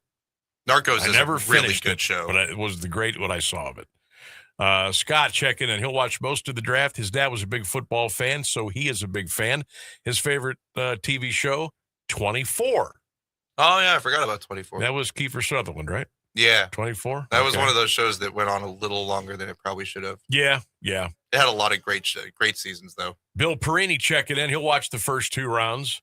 He's a big fan because of Massillon football, his favorite TV show, NCIS. Good one. Tressa checking in. She'll watch some of the first round. 2, she grew up in the South where you either were a War Eagle or Roll Tide. Her favorite TV show, Chicago Med, Fire, and TV. Thank you, Tressa, for checking in today. We appreciate it. Richard E. says he'll watch the first round. He loved playing sports, so that's why he's a big fan. Favorite TV show is Seinfeld. Let me get a couple more in here. Andy says he won't be watching any, but he will get updates on Twitter.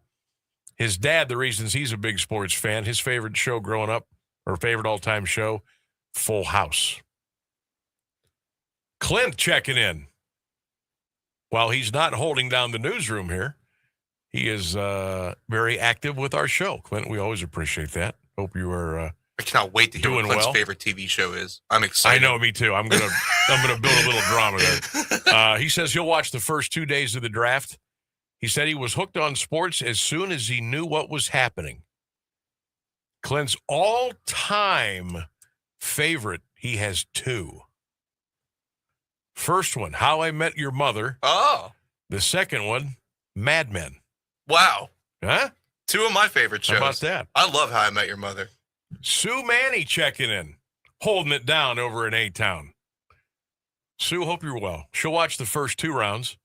Her brother, the reason she is a big sports fan, her all-time favorite TV show, this is our first soap opera, Days of Our Lives.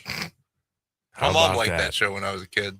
I actually quoted one of the lines in Days, and I don't know why I did it, but I was out in the lobby. We were having a discussion about something in the station, between the 2 stations. And I sat there and I just belted out like sands through the hourglass. So hard the day. I don't know what made me do it, but I did it, and we'll just leave it at that. Randy checking in. He'll watch the first round. He's a Bulldog fan, so he's a big sports fan. His favorite show of all time is SVU. It's a great show. Let me see here. One more. Rick K. He'll watch the first round. He's a big sports fan because he grew up watching sports with his dad. His all-time favorite TV show, Married with Children. That's another good one there. Keep those coming in. That's our 3-question Thursday quiz. Get the comments in anyway. You can text them 330-924-7088. You can drop them in the Q92 Radio YouTube channel in the chat, and you can drop them on our Facebook pages and Twitter pages as well. I told you I watched Fantasy Island last night. Pulled up a couple episodes last night. It was after midnight. Couldn't get to sleep. I will share with you that there is probably going to be some really late night TV watching for me coming up. Our son Dylan, who is going to be graduating from Canton Central Catholic here in about, I think it's about 5 weeks. And he's going to be going on to Walsh University. He's enlisted and accepted into the aviation program, and we're real excited for him. So he's going to be, going to be a pilot someday, we're hoping, if it all works out. So in the meantime, while he's going to school and finishing up high school, he's picked up a little job. And it was only supposed to be a couple of days a week, but it's kind of morphed into like 6 days. And it's a new restaurant. I'll be telling you about it. And they've had a couple of weeks of friends and family, and then they had a little soft opening, and now they're open for good. And the hours, as you know, restaurant hours can be a little tough, especially if you're going to school, because you can't work during the day. You can only work at night. So he has picked up like a 6 days worth of shifts. And so now he does not have a car yet. He has a license, but he doesn't have a car yet. So he is pretty much going from school to work.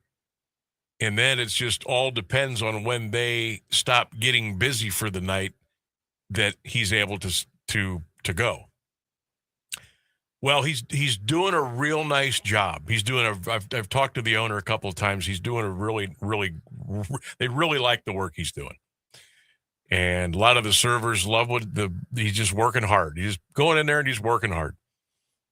And we're very, very proud of him for that. But the thing is, I got to wait up until he gets told that he can leave. And closing time is 1 a.m. on Friday and Saturday night. Closing time is 11 p.m. on Thursday. Closing time is 10 o'clock the other days of the week. And when you're a closer, you're not getting out at closing time. You're getting out when the work is done. So what I've been doing is just kind of trying to kill time until I get the text to go pick him up. And in the restaurant business, you don't know when that's going to be. Like, there's a closing time, but there are times when maybe the management says, you know what, we're a little bit slow, you can go. Or you can go. If you're busy, you're going to have to stay till the end. And if you're going to close, you got to do your closing duties before you can leave. So, like the last couple nights, I've gone to get him around 11:15. And now tonight's probably going to be after midnight. And I know Friday and Saturday are probably going to be about 1:45, 2 a.m. maybe. So I will be up extra late, and I'll probably be watching a lot of stuff, a lot of sports, obviously. But I'll have time to check out, some other shows and old shows that I missed over the years, some movies that I've maybe want to go back and check out. So that's kind of that's kind of like the situation we're in right now. But I'll have a lot of extra time at night. See, my usual routine was get up in the morning, take him to school, go back home, shower, dress, come out to work, and do the show, do stuff during the day, get ready for the show, do some other stuff, and usually leave here around 7:15, go to the Y in North Canton till about 9 or 9:15, and then come home. And then I'm home for the night. Well, that can't do that now. So what I think I'm going to be doing is I'll be here at the station. Maybe I'll stay a little bit later at night, get some stuff done, work ahead, get to the Y at about 8:15, stay until close, which is 10, and then just kind of wait around maybe until I get the text or the call to come pick him up. Now, I don't know how Friday and Saturday nights are going to work. He drives, right? Yeah, but he doesn't have a car. Oh, well, just leave him your car on Fridays and Saturdays. No. No. My wife and I are not giving up our cars. Our schedules just dictate that we, especially me, just, doing the shows here and doing games and coming and going, and I can't. So we're going to have to get him a car. But until then, it's going to be taxi service. And there's going to be some Friday and Saturday nights. I'll be waiting for a text at like 1:30, 1:45 a.m. Okay, come get me. Really? Out to the car we go at 2 a.m. Let's go. So we'll see. We'll see how this all works out. Somebody told me yesterday there's an Uber for Students program. Is that a thing? I have never used Uber. I have, but as an adult, but I think I've heard they have a program for students, and you can work out like a little better rate, and you can schedule ahead, pick up and drop off for 5 to 7 days in advance. I have to look into it, because that would be something that might work. That sounds like the kind of thing that would be a thing. Yeah. I don't know if anybody out there have any familiarity with that at all. Hall If of you've Fame used City it before. Says he's heard of that as well, but he's not too familiar with it. Yeah, I've heard of it. I think maybe Keller told me about it. That sounds like something Keller would know about. Yeah. He knows all that stuff. Maybe I'll hire Keller to go pick him up. Hey, Keller, it's 2 a.m. Can you what you doing? Pick our. You also have a wife and kid. You're not busy. No, right? But I know he's up watching TV too, just like me. I know it because we texted at times at 1 a.m. I know we're both up. So we'll see. We'll work it all out. All right. 7 minutes to the top of the hour. 330-821-1310. Text line open 330-924-708. They're still going to play ball tonight. As of right now, 6:10, Orioles and the Guardians at Progressive Field. That's game 1 of 4 against Baltimore. This is the only trip into town, remember, for the Orioles, so they got to find a way to get these games in. If they don't play today, it's supposed to rain all day Saturday. They may be looking at some doubleheaders coming up here this weekend, but for right now, the game is on. On this day in sports history coming up at 5:29. And we'll get back into our 3-question Thursday quiz. Plus, I've got a pair of tickets to give away in about 6 or 7 minutes if you want to go see the Ohio North-South All-Star Football Classics at Paul Brown Tiger Stadium on Saturday, April the 25th. I got tickets for you. We'll give those away coming up here in about 5 minutes, so stick around for that. We'll be right back. Kids across America are going to school hungry. Millions of kids every day. Hungry kids get sick more often and can struggle in school. It can be harder for them to focus and learn. But one simple thing can help change all of this for a hungry child in America. Good, healthy food and the energy it brings.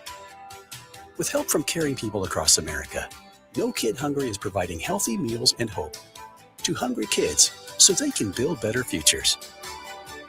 We want to ensure that all of our kids have healthy meals every day. Thank you. Thank you for helping feed our kids. To learn more about ending child hunger in America, go to helpnokidhungry.org today. Small businesses are the heart of America. But you don't have to go it alone.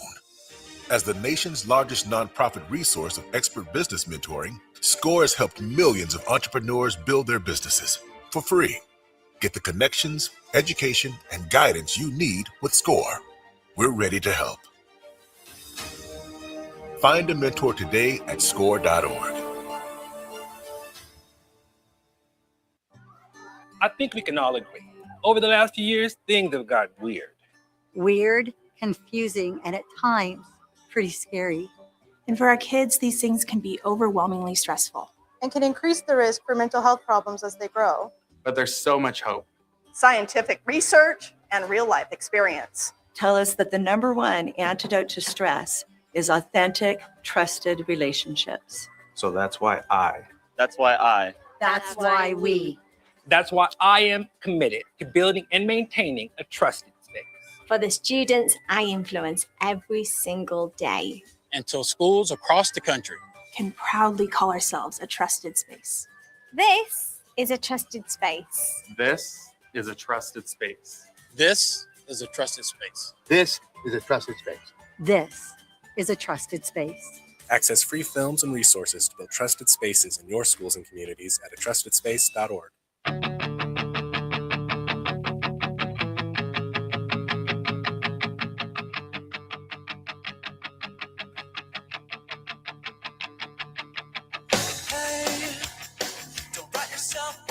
$1310 WDPN. Welcome back to the Sam Bourquin Show. NBA playoffs in earnest get underway on Saturday. Cavs and Raptors will lead it off 1 p.m. 3:30, the Timberwolves and the Nuggets. 6 o'clock, the Hawks at the Knicks. Those games are all on Prime, by the way. Saturday night at 8:30, you'll have the Rockets and the LA Lakers. Sunday, Celtics in action against the 7 seed. Oklahoma City in action against the 8th seed. Those games are at 1 and 3:30. 6:30 on Sunday, Detroit in action. And at 9 o'clock, the Spurs will be in action. Now, Sunday's games, the first 2 games are on ABC. at 1 and 3:30.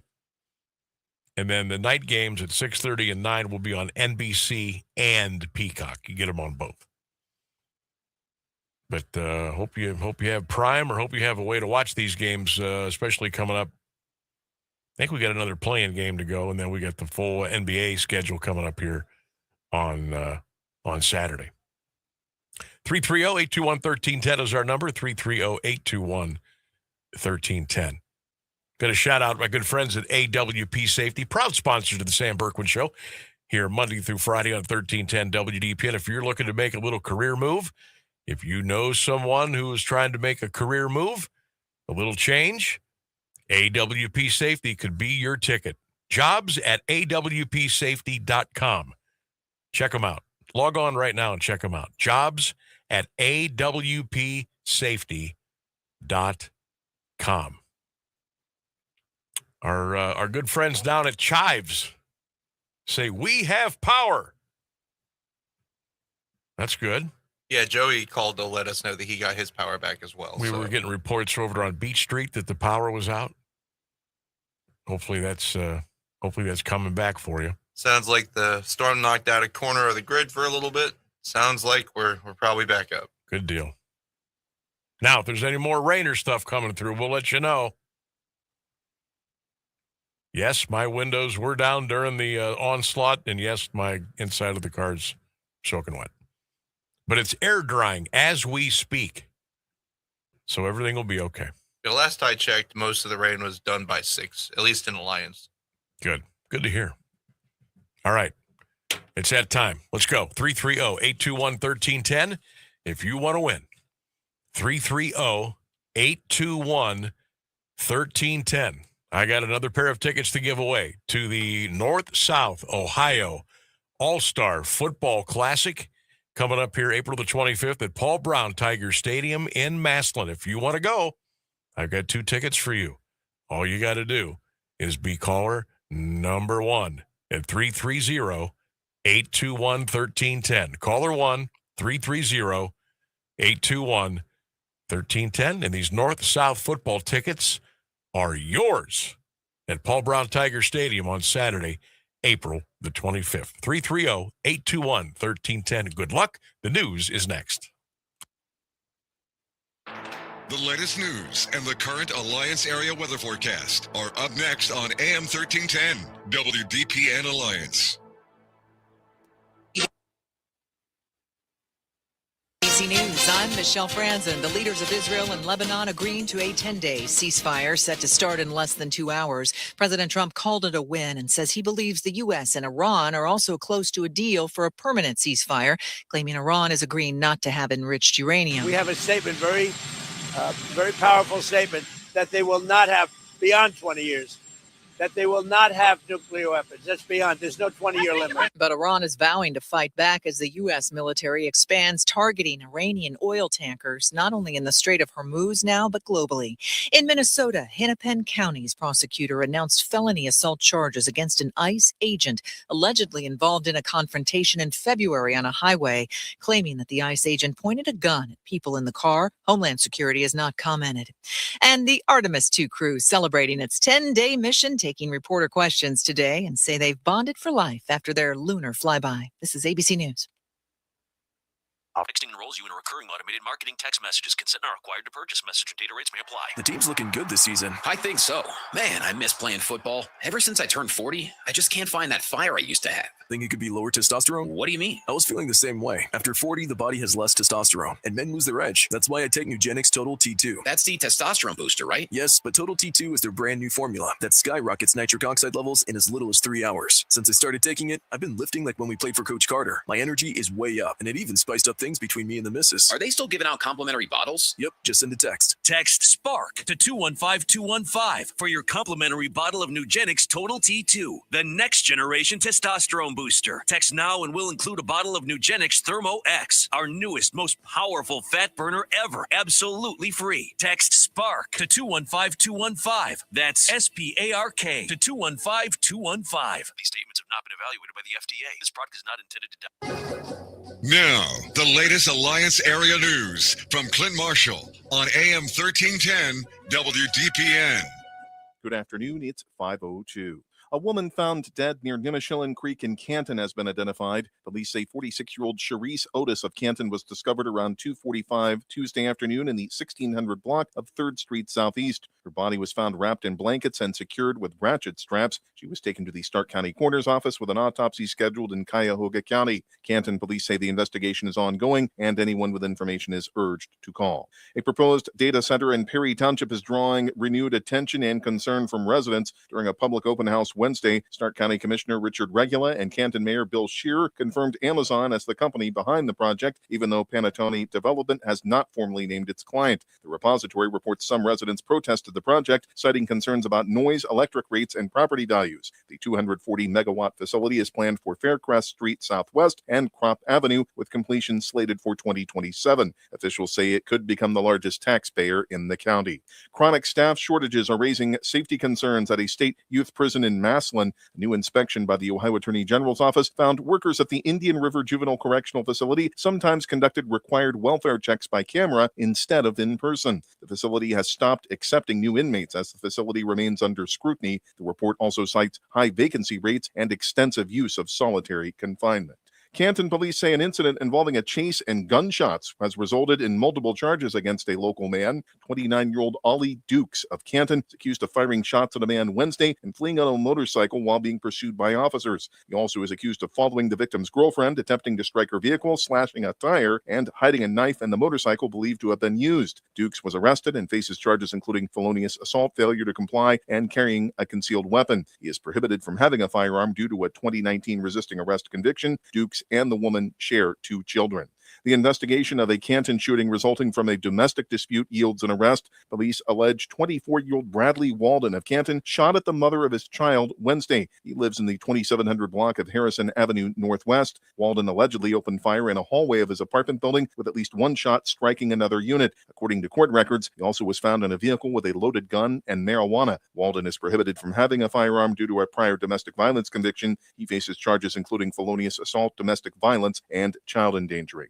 New state data is giving a detailed look at chronic absenteeism across area school districts. The statewide attendance dashboard shows about 12.8% of Stark County students are chronically absent, while 84% are in the satisfactory attendance category. District breakdowns show Alliance at 15.4%, Marlington at 11.3%, and Louisville at 8%. Lake Local reports 11.9%, Austinburg Local 11.5%, and Plain Local 21.1%, one of the highest in the county. Minerva Local is at 18.1%, while Canton City is 14% and Canton Local 14.7%. The dashboard will be updated weekly to track trends with the goal of improving attendance. State officials say more than 25% of Ohio students were chronically absent last year. Animals were removed from an East Palestine home in what authorities say was a case of unsanitary conditions. The Columbiana County Humane Society says 21 animals, including cats, rabbits, and a dog, were seized from a Main Street residence earlier this month. Investigators say many of the animals were infested with fleas and illness. Charges are expected in the case, and the animals are in shelter care. In Mahoning County, ODOT is seeking public input through May 19th on a major project plan for State Route 11. Nearly 8.5 miles will be resurfaced from the Columbiana County line to the Route 224 interchange in Canfield and Beaver Townships. The project also includes work on ramps at State Route 46 and maintenance on 11 bridges. At least one lane in each direction will remain open. The $7.1 million project is expected to begin early next year. Detectives believe a fetus found at the Youngstown wastewater treatment plant may be the result of a miscarriage. According to a city spokesman, a worker made the discovery Tuesday night at the Poland Avenue facility and alerted police. The fetus was found inside a piece of equipment at the plant. Detectives have contacted local medical providers as the probe continues. A man will spend decades in prison for his role in a drive-by shooting in Youngstown that claimed the life of a 15-year-old girl. 23-year-old Son Peterson of Youngstown was sentenced Wednesday to 20 to 26.5 years after pleading guilty in Mahoning County Common Pleas Court to involuntary manslaughter and other charges. In the death of Amaya Montserrat, Judge Anthony Dapolito previously denied Peterson's request to withdraw his guilty plea before sentencing. Peterson had refused to testify against a co-defendant. Prosecutors say the shooting happened outside a restaurant on Southern Boulevard in Youngstown following a birthday party.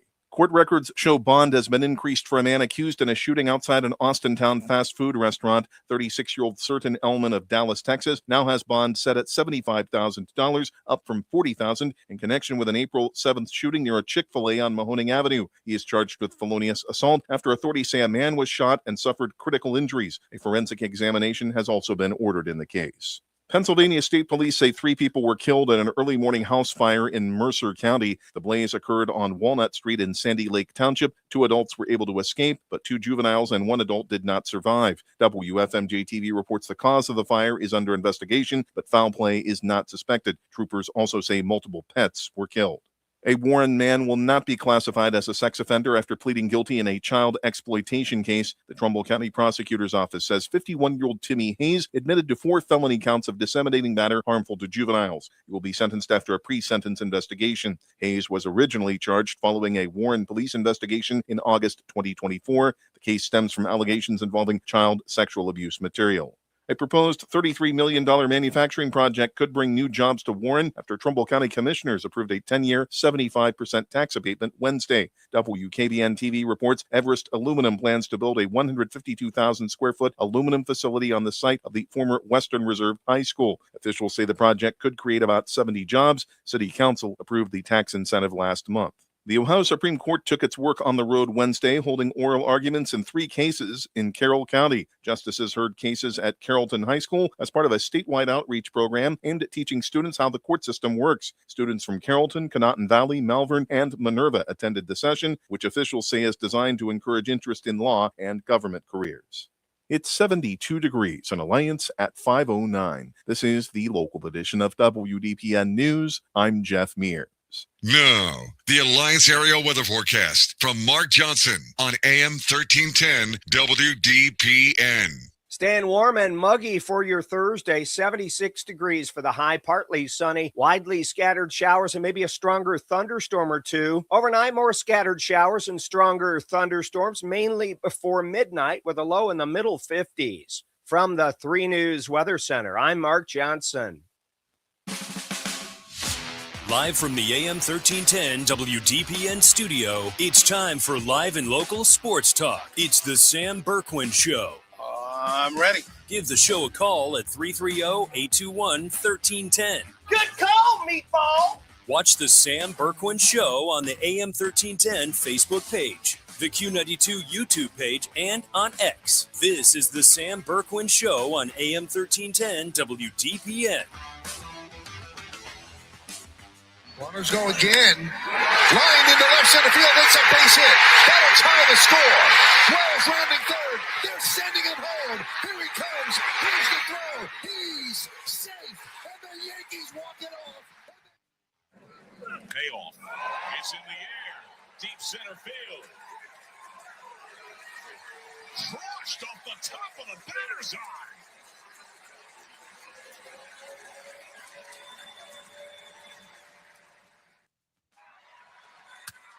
Line to left, it is a fair ball! Down the left field line to the corner! Around from second base, Campusano. Laureano's coming around. Padres will walk it off! Merrill madness! Padres were down at one time 6 runs. Not anymore! Bunt Curry. 3. Good!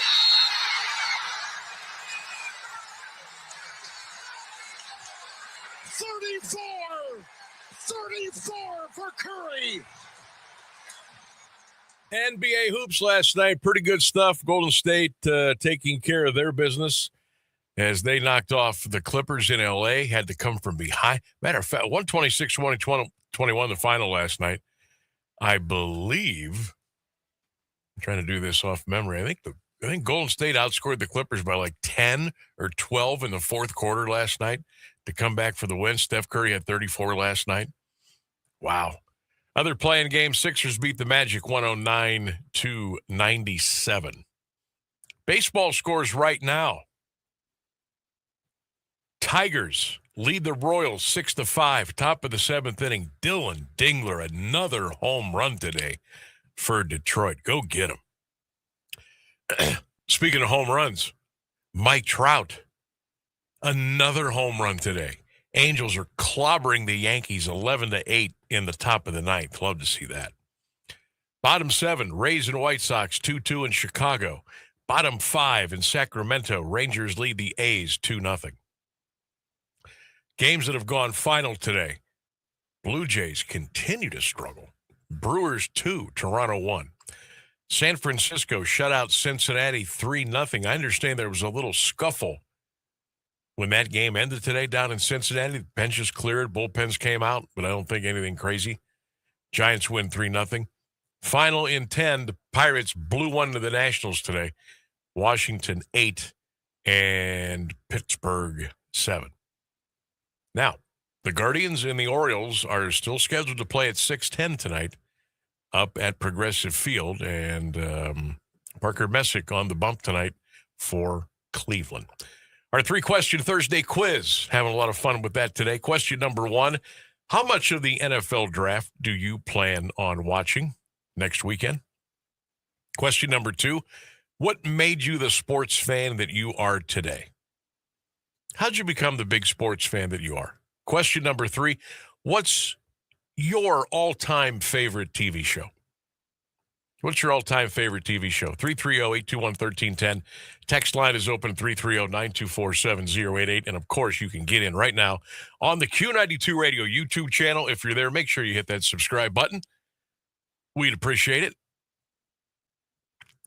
Tomorrow, I'm going to check my times here. It's either 3:20 or 3:35 tomorrow. I got to recheck with Coach Ashby over at Hoover. We're going to talk to Brian Ashby of the North Canton Hoover Vikings. He is the head baseball coach there. They are off to an incredibly hot start. So we'll talk a little Hoover baseball tomorrow early in the show with Coach Ashby.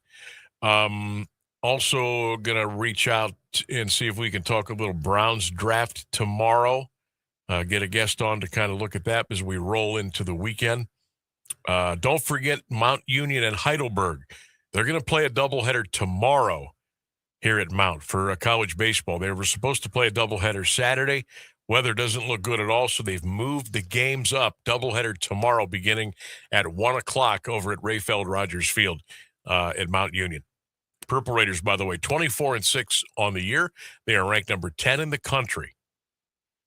And we'll get some updates for you during our show tomorrow. See how the Raiders are doing against Heidelberg. Also want to shout out the Mount Union softball team. They are nationally ranked as well. NBA playoffs begin in earnest on Saturday. Raptors and the Cavaliers will start it off at 1 p.m. Saturday afternoon, downtown Cleveland, as far as the NBA playoffs are concerned. On this day in sports history coming up at 5:29. And if you haven't won tickets already today, I'm going to give you another chance at 6 o'clock. I'll have another pair of tickets available for the Ohio North-South All-Star Football Classic at Paul Brown Tiger Stadium. That's coming up on Saturday, April the 25th. I'll have another pair of tickets to give away right at the 6 o'clock top of the hour. So make sure you stick around for your chance to win there. Also, we're going to hear from Browns general manager Andrew Berry coming up here in a little bit, get his thoughts on his he always holds a pre-draft press conference. He did that today. It was around 11:15, and we're going to play some of that back for you a little bit later on here during the show. We gave you a little mock draft earlier in the program. We've looked at the first 10, what the first 10 draft picks could be, might be. I got a little story here. This is from Yahoo Sports about how the quarterbacks are going to go. Like who's going to go in the first round, who'll go in the second, third round, so on and so forth. And there are some, and I don't know if I'm in this crowd or not. Maybe I am, but I don't think so, that the Browns may take a flyer on a quarterback at some point during the draft. So this, according to Yahoo Sports, the first round, it's going to be Fernando Mendoza out of Indiana. All it says here, slam dunk, Raiders badly need a franchise quarterback. It's done. They don't have a quarterback going until the second round. That's at the 34th pick and that would be Arizona, and it's got Ty Simpson going, the quarterback from Alabama. And it says here there's a long wait from the Mendoza pick until now. Many think Simpson will go in the first round, but we see him dropping because there's just too many questions about him. But they got him going at number 34 in the second round to Arizona. Then, according to this pick, this draft, they don't have a quarterback going again until the 87th pick. And at number 87, the Miami Dolphins in the third round would grab Garrett Nussmeier from LSU. Says the Dolphins have 4 picks in the third round, and Nussmeier would be a perfect fit right there. There's no risk. This is not a great quarterback class. Now, next year we're talking turkey. But this year, next quarterback to go would be to the Miami Dolphins. I'm sorry, from Miami to the Pittsburgh Steelers. The U, their quarterback, Carson Beck, he would go with the 99th pick. This would still be in the third round. It says Beck is a hit or miss player, but worth a shot at the end of day 2. Perfect time for the Steelers to use a comp pick on him. But they really like Will Howard. Let's go to the fourth round, where we find at pick 103, Penn State's Drew Aller going to the New York Jets. It says, kind of like this one. Aller has prototypical NFL quarterback size. He's coming off an injury. He is a lottery ticket. There's no risk here for the Jets. What do you think about Drew Aller? Northeast Ohio guy, played in Medina, played at Penn State. Just really, in my opinion, I watched a lot of Penn State games. He never really put it all together. And I know he was so highly touted out of high school. He's got the strength. He's got the arm. Now, he's not super crazy quick. All right, the footwork could use a little work. But I thought his career at Penn State would be a little better than it was. It wasn't bad. I just thought it would be better than what it was. Now, also, if you remember, if you go back and if you saw Drew Aller play at Medina or you watched some game tape or some highlight film of him, at least the stuff that I saw, and I only got to watch him. Did I get to watch him play once? I don't remember if I saw him in person or not. He didn't throw, like, it was a lot of dink and dunk stuff at Medina. Like, he wasn't going back, surveying the field and ripping a 25-yard seam pass or a 20-yard deep out. They just weren't doing that. It was a lot of, 4 wide, 5 wide, go down, sit around, turn around in space balls there, let the running back or let the receiver do all the work. At least that's what I saw. I didn't see a lot of, you talk about he's the prototype passer, big, tall, strong, but I didn't see a lot of that in high school. So maybe he was using like his college years to kind of work through that progression, and now maybe as a pro, and he'll get the coaching, he'll get the reps, maybe it'll work out for him. But they had Drew Aller going to the Jets with the 103rd pick. How about this? This is a little bit of a surprise here. YahooSports.com at pick number 107.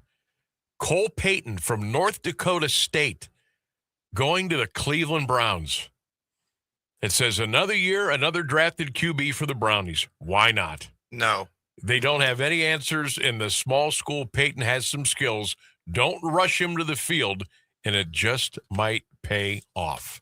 We don't need another quarterback. Rainsburg says no. I'm so angry. Is there any way that we could not get another quarterback, or are we kind of stuck getting another quarterback? No, I mean, we don't. It's the Browns. It's the Browns. I don't know what else to tell you. Honest to God, I'm knows? just. Who knows? I'll bow out. At pick 141, they got Luke Altemeyer from Illinois going to the Houston Texans. This would be in the 5th round. They've got at 109, also in the 5th round, Taylon Green from Arkansas going to Kansas City. Yeah. Pick 152, Cade Klubnik from Clemson. They've got going to Dallas. First line under his name. Some teams really like him. Others are very worried about him. Again, he was a flash guy. Some games he played for Clemson, I thought, ooh, this guy's really, really good. Could be a really, really, really good pro. And there were some other games, I'm like, this kid's not even going to get drafted. In the 6th round, at 197, Baron Morton, Texas Tech, going to the Philadelphia Eagles. And then in the 7th round, they get 2 quarterbacks left. At number 220, Sawyer Robertson from Baylor would go to the Buffalo Bills. And at number 229, from Vandy, Diego Pavia would go to the Tampa Bay Buccaneers. It says, Pavia and Baker, tell me you don't love it. That's where Yahoo Sports has all the quarterbacks going in this year's draft. Diego Pavia. Think he'll get drafted? I don't know. He might be like, what do they call that? The last guy that gets picked. He might be Mr. Irrelevant. They got him listed. I mean, Diego Pavia, if he is 5'8", I would be shocked. I think they got him listed at like 5'10 3/4. There's no way. No way is he that big. Can you imagine Baker and Diego Pavia coming into training camp down in Tampa? Oh, that could be a hoot. 330-821-1310 is our number. 330-821-1310. Anything jumping up on the chat in YouTube? Let's see. We did have somebody call in to let us know. Oh, that's right. Yeah, I wanted you to get that across. Yes, go ahead. They were up on West State Street towards Walmart, Meijer, and Canes and all that, and that area of the Alliance is completely without power, and that was told to me about 20 minutes ago. He said that he called to find out that they would be without power until about 7 p.m., according to the electric company. So could be back up already, could still be down. That's pretty typical of living in Alliance, Ohio. When the power is down, either it comes right back up or it takes a little bit. So, So you're saying I can't go to Canes after work and get combo number 4? Maybe not. There's a chance. I mean, if there's no power, I'm not getting anything. Yeah. But you said you're leaving late today, so. Yeah, I'm going to leave a little later tonight than normal, so yeah. You might be okay. Maybe. See, that's a typical me move right there. Right? Stay at work a little bit later, get some stuff done, get caught up, look ahead. Then go get a combo meal with this probably like 2,500 calories, and then go to the Y and swim. I've just completely defeated the whole purpose. Even worse, I could go to the Y and get my workout and swim in, and then guzzle down a 2,500 calorie thing, which is the worst thing to do, because by then it'll be 10:30, 11 o'clock at night. Yeah. Sam, my favorite TV shows were Ghost Hunters, Justified, NYPD Blue, and the Benny Hill Show. Benny Hill. Let's take a break. It's the Sam Bourquin Show live on 1310 WDPN. AWP Safety, North America's leading traffic safety company, wishes the best of luck to Stark County student athletes this fall, and they need you. Join AWP as a protector for steady work and an important job keeping people safe. They offer paid training, certification, referral bonuses, and advancement opportunities. To apply, visit jobs.awpsafety.com. That's jobs.awpsafety.com. The impact of a meal goes well beyond feeding our bodies, because when people don't have to worry about where their next meal is coming from, they can truly thrive, like Marta. And now we'll hear from our class valedictorian, who with our hard work never ceases to amaze us. Please welcome Marta Moreno.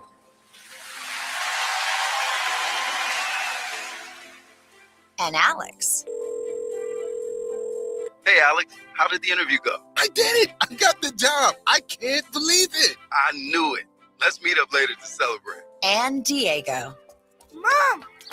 I got first place at the science fair with my volcano project. That's amazing, sweetie. Congratulations. Because when people are fed, futures are nourished, and everyone deserves to live a full life. Join the movement to end hunger at feedingamerica.org/actnow. feedingamerica.org/actnow. A public service announcement brought to you by Feeding America and the Ad Council.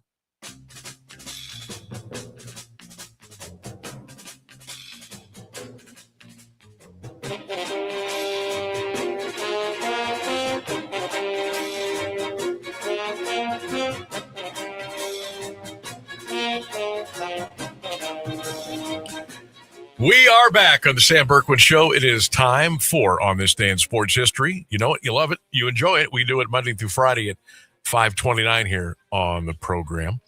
And on this day, in 1940, the first no-hit, no-run game to be thrown on opening day of a Major League Baseball season. Oh, yeah, you know it. Bob Feller of the Cleveland Indians as they beat the Chicago White Sox by the score of 1-0. Rapid Robert had it going on that day. On this day in 1968, Major League Baseball's longest night game was played. The 24-inning game took 6 hours and 6 minutes to play. On this day in 1985, Mickey Mantle was reinstated after being banned from baseball for a couple of years. On this day in 2009, opening day took place at the new Yankee Stadium. 2022, the first game of the new USFL game was played between the Birmingham Stallions and the New Jersey Generals. The game was aired on Fox and NBC. All right, you ready? On this day in history, let me take you back. Cleveland Cavaliers, Washington Bullets. Joe Tate, it's all yours. The Cavaliers will have the ball at center floor, 6 seconds to go in the game, and the Bullets are leading 79-78. 6 seconds to go. Clemens gets the ball. Clem to Bingo. Bobby top of the key. 25-footer. Bingo! Bobby hit it. 2 seconds to go. The Bullets are going to take time. We've got 2 seconds to go. Or do they have any timeouts left? Yes, timeout Washington. Bobby Smith just hit a jumper from out in front of the circle, and believe it or not, with 2 seconds to go in the game, it is Cleveland 80, Washington 79, and the Bullets have taken timeout. There's the late, great Joe Tate with the call. Bobby Bingo Smith, a 25-footer. Cavs go on to win that one by the score of 80-79. Yes, they used to play 80-79 games back in the day. And finally, happy 79th birthday to Kareem Abdul-Jabbar. Remember this cameo in the movie Airplane? I think you're the greatest, but my dad says you don't work hard enough on defense. And he says that lots of times you don't even run down court. And that you don't really try, except during the playoffs. The hell I don't. Listen, kid, I've been hearing that crap ever since I was at UCLA. I'm out there busting my buns every night. Tell your old man to drag Walton and Lanier up and down the court for 48 minutes. Happy birthday, number 79, to the great Kareem Abdul-Jabbar. The news is next. Now, the latest area news on AM 1310 WDPN.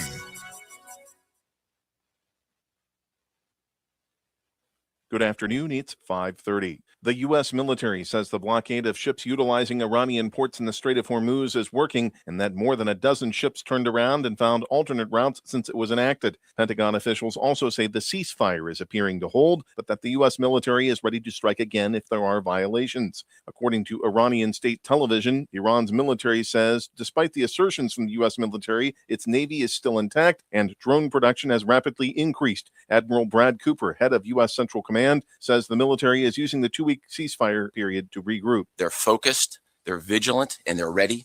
And they're using this time to do a couple of things.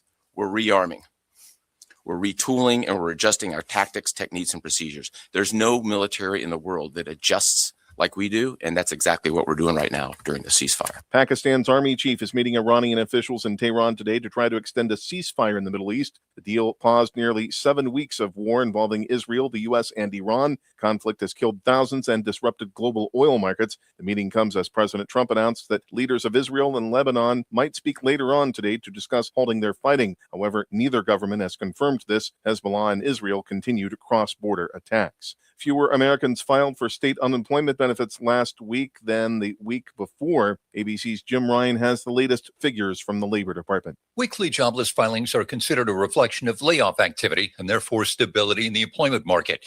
In the week ending April 11th, 207,000 applications for state benefits were filed, a decline of 11,000.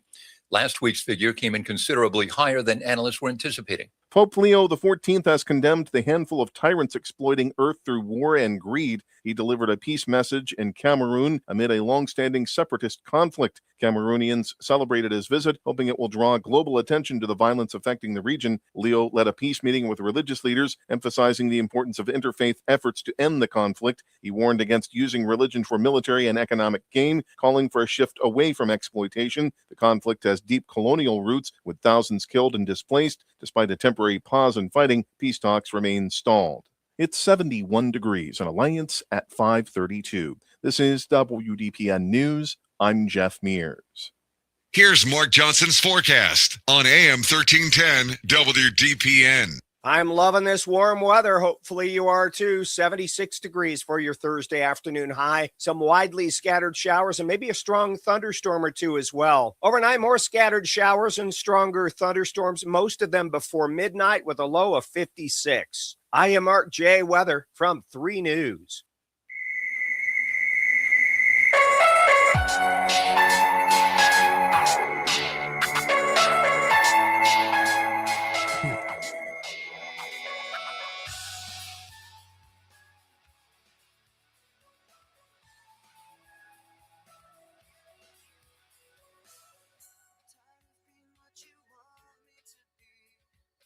Welcome back to the show, 1310 WDPN. Another half hour to go here. 330-821-1310 is our telephone number. You can join us on the Q92 Radio YouTube channel. Got the chat up there going for you, as we do each and every day between 3 and 6 p.m. We're going to hear from Andrew Berry, Brown's general manager, coming up here in a little bit. Also, your chance to win a pair of tickets to the North-South Ohio High School All-Star Football Classic at Paul Brown Tiger Stadium in Massillon. Games are coming up on Saturday, April the 25th. I got a pair of tickets for you, and we're going to give you a chance to win those coming up here right before the end of the program, so don't forget about that. I saw this just in on X. The FBS oversight has proposed a move to start the regular college football season on week 0. Future FBS regular seasons would be standardized to 14 weeks, during which teams could schedule 12 games. The season would begin on the Thursday of what is now designated as week 0 and end on the Saturday after Thanksgiving. The article goes on to say the recommendations would begin with the 2027 season, so not this season, next season. The D1 cabinet would have to adopt the legislation. The cabinet is scheduled to discuss the recommendations in June.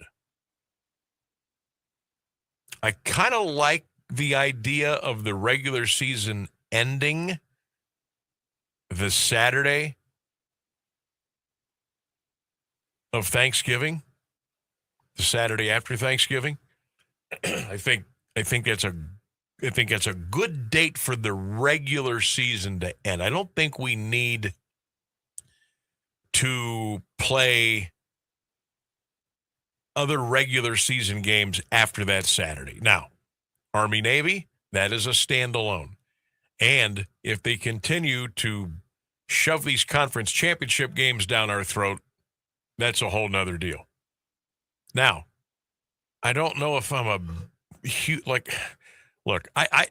to me, I'm all about compressing this. I'm into compressing a lot of sports, to be honest with you. I think they start too early and they end too late. Especially baseball.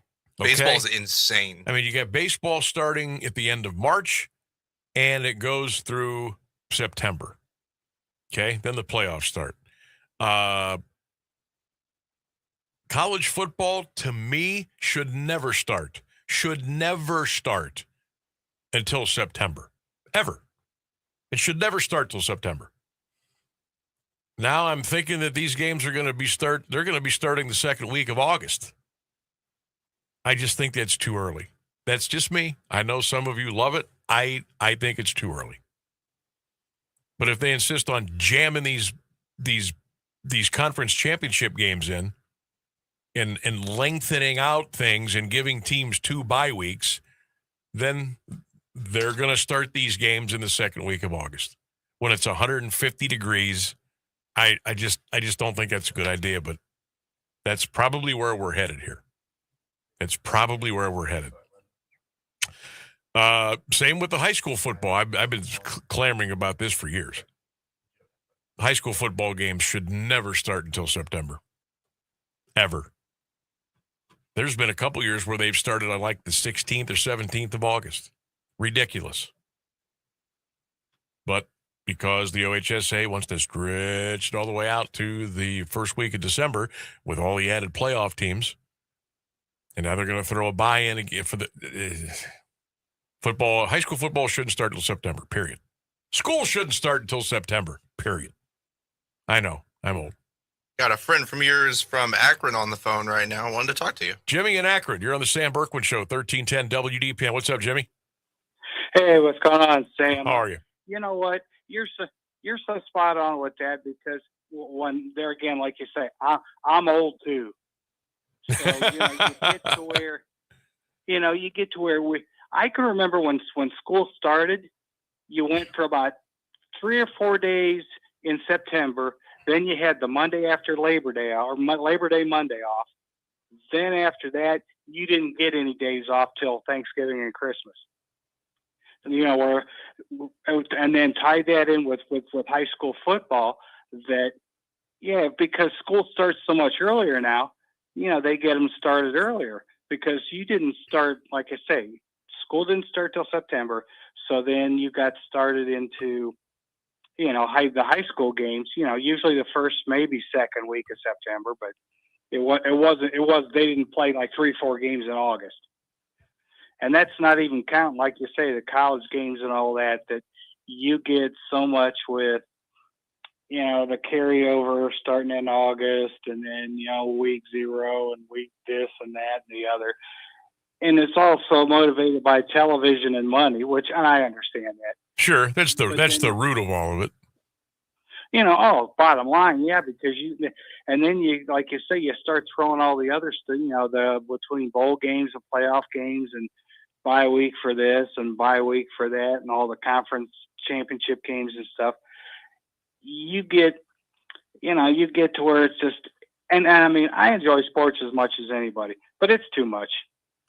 Yeah, I'm all about kind of compressing it down and making it a little bit more meaningful and giving it a little better flow for everybody throughout the season. But it just seems to be everybody wants to drag things out and space them out to the point where, I mean, sometimes it's like out of sight, out of mind. I mean, and I know the hardcore people they're gonna stand on that hill and say, "Oh, we're gonna find the games. We're gonna watch. We want more. We want more early.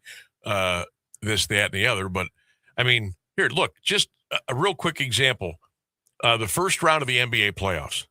These are all best of 7 now. They used to be way back. They used to be best of 3. Then they used to be best of 5. Yeah. Now they're best of 7. Okay, they're best of 7. That's fine. They take almost 2.5 weeks to play it if it goes a 7-game series. It really, honestly, it doesn't, Jimmy, it doesn't need to be stretched out over 18 days. It really doesn't. Well, no, it doesn't. But it's there again, like you say, it's how much commercial time is stretching it out. And like you say, just milking everything out to where, and to your point, like you say, with the NBA playoffs, by the time the finals are done in June, it's almost time for the All-Star break in baseball. Well, yeah, because the All-Star break is what, second week of July? Yeah, exactly. So, yeah. Usually somewhere right after the 4th of July. And then by the time they get going to finish up the second half of baseball, then football training camp's starting. Yeah, it's overlap over overlap for all the, like when the NBA season is ending, it's almost time for the NBA season to start again. They don't give you any time to miss the product. Exactly, you know what I mean? Exactly. And that's kind of like where I'm at. I'm like, hey, give me a chance to where I'm like yearning and craving for it to begin again. Now I find myself saying, oh my God, get away from me. Get away from me for a couple of months. No, I get it on that because, like you say, it seems like when they finish up, it's like 3 weeks later they're going to training camp. Wait a minute, it's like you just finished up. Yeah. Well, same with the NHL. I mean, Stanley Cup playoffs are over. Next thing I know, they're playing NHL exhibition game. I mean, it's unbelievable. It really is. Well, there again, I don't pay attention to training camp, preseason games. Let me know when the first game that counts. First game that counts, that matters. And that's not even talking about like with NFL games and like you say, the preseason games where you're charging full price for watching guys that aren't even going to be there when the season starts. Yeah, that's a whole nother discussion. Jimmy, always good to hear from you, man. Take care up there in the Rubber City, okay? Hey, thanks, man. Talk to you soon. There he goes. Jimmy in Akron checking in here on 1310 WDPN. Yeah, I don't mean to be the old guy on the hill and, I don't know. I just kind of happen to think I'm right here.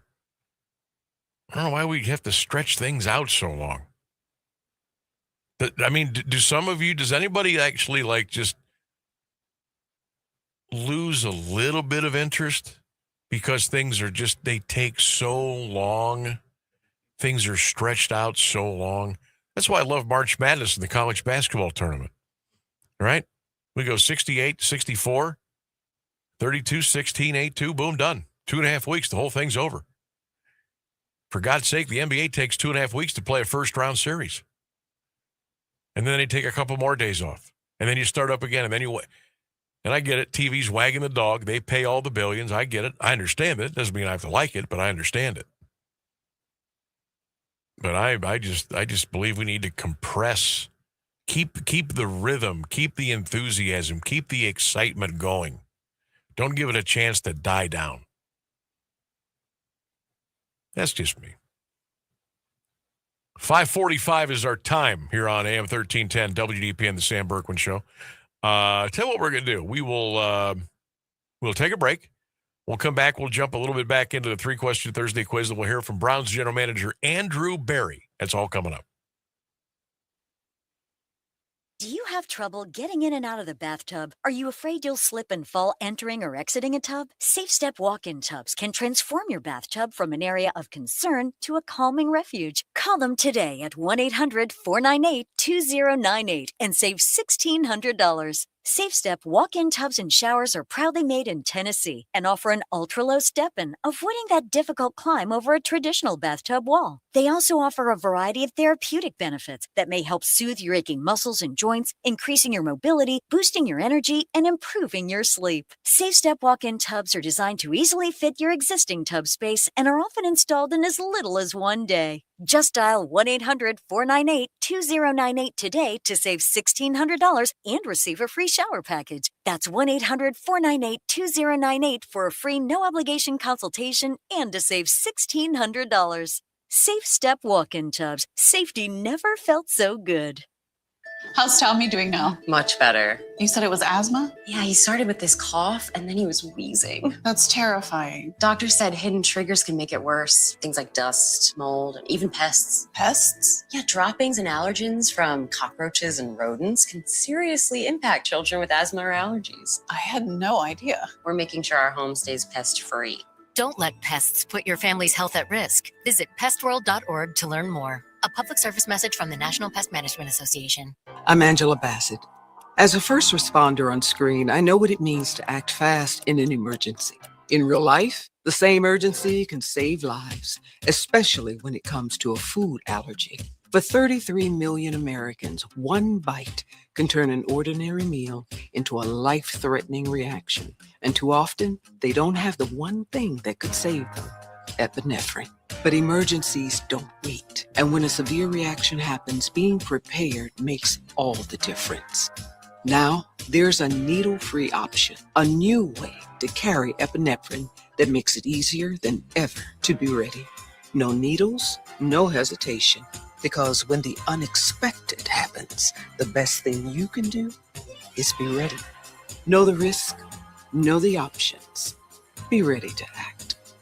Learn more at foodallergy.org/ready to act.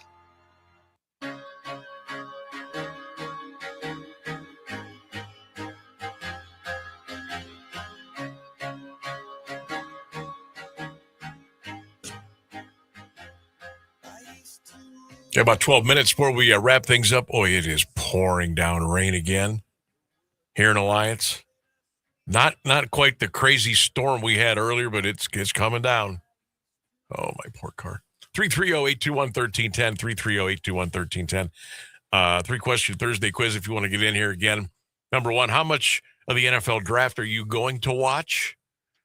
Question number two, what made you the sports fan that you have become today?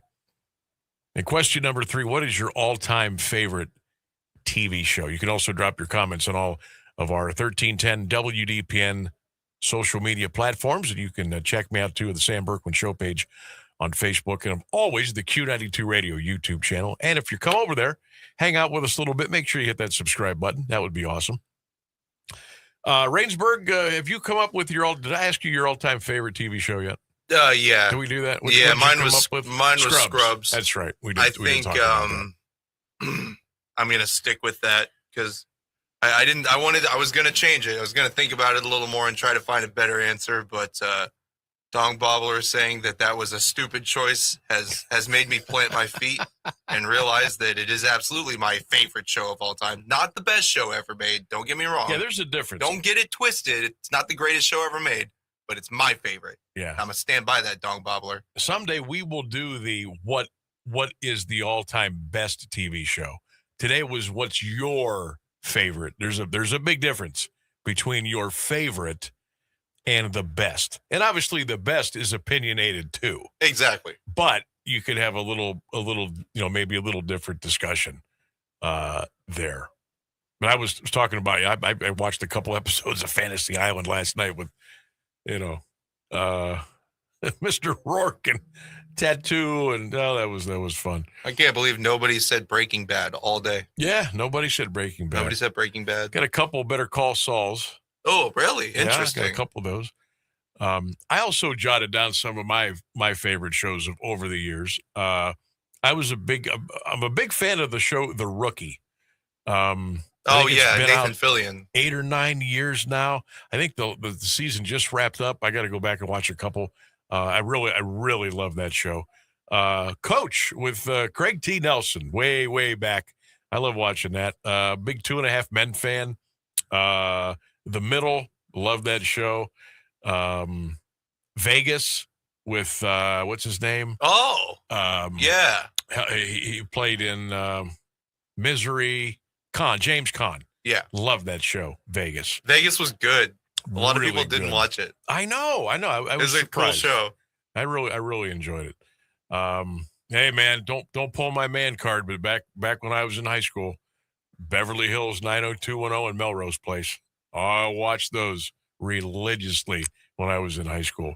And a news program that I think still runs today The original 2020 on ABC when Hugh Downs was the host. That was some fantastic reporting, fantastic news reporting, investigative reporting. The original 2020 back on ABC several decades back. All right. Andrew Berry took to the podium today up in Cleveland. He did his annual pre-draft press conference with the media. And let's check in with Andrew Berry, GM of the Cleveland Browns, and his thoughts on the draft coming up a week from today.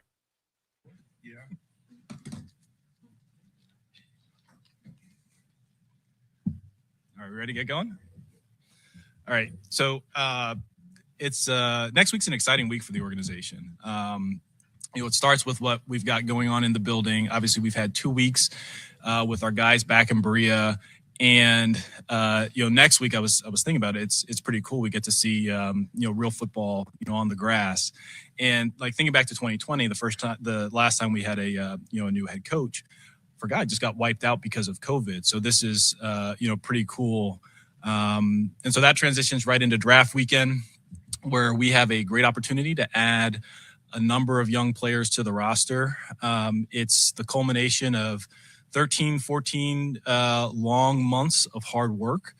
And as I always do at this, time of year, just our college scouts, they're awesome. And scouting can be a thankless profession where you're always away from your family, traveling, doing all the foundational work, for the roster building, make a ton of sacrifices. And I always like to just highlight, our college scouts, our area scouts, our national scouts who do such a great job for us. And, they really are the backbone and foundation of everything. So with that, I'll open up for questions. There's a lot of buzz about you guys trading down from number 6. Just wondering that the biggest report, rumor, hearsay, whatever, is a trade down to number 12 with the Cowboys. So just wondering, can you address just the likelihood of moving down, and is there anything to that particular deal? I'd go back to, what I've said in the past, like our mindset, going into the draft, with our most valuable asset isn't about, hey, just trade it away or trade it. It's maximizing the asset. And that can at different times take different forms. It can be selecting a player. It could be trading it for a veteran. It could be trading down. It could be trading up. And so, we will continue to work through all those, possibilities, up until really we get on the clock on Thursday night. So, but I'd say, Mary Kay, we're working through a number of different scenarios at this point. As you kind of play out the scenarios, is this as obviously everybody seems to knows who's going number 1, but 2 through 5, is it as uncertain maybe in terms of who could go where as you've seen in a while? I wouldn't say that that's necessarily the case, Chris, and more from the perspective that I think at times there's an assumption externally that we know where players are going to go. And I think oftentimes that's not the case. Like, look, I'm not, in the buildings of the teams that, are picking 1 through 5. None of us are. And so I think to assume that in any year that the way it's going, again, besides obviously, perhaps Mendoza, I think that's maybe a dangerous mindset to have. Idea, is it the approach different this year because it's 6 instead of 2? I know you had the talks ahead of the draft last year with the Jaguars. Do you have to wait, or the other team have to wait to see what happens 1 through 5 before you could pull off that trade? I love how everybody last year thought we weren't trading down, and everybody this year assumes we are.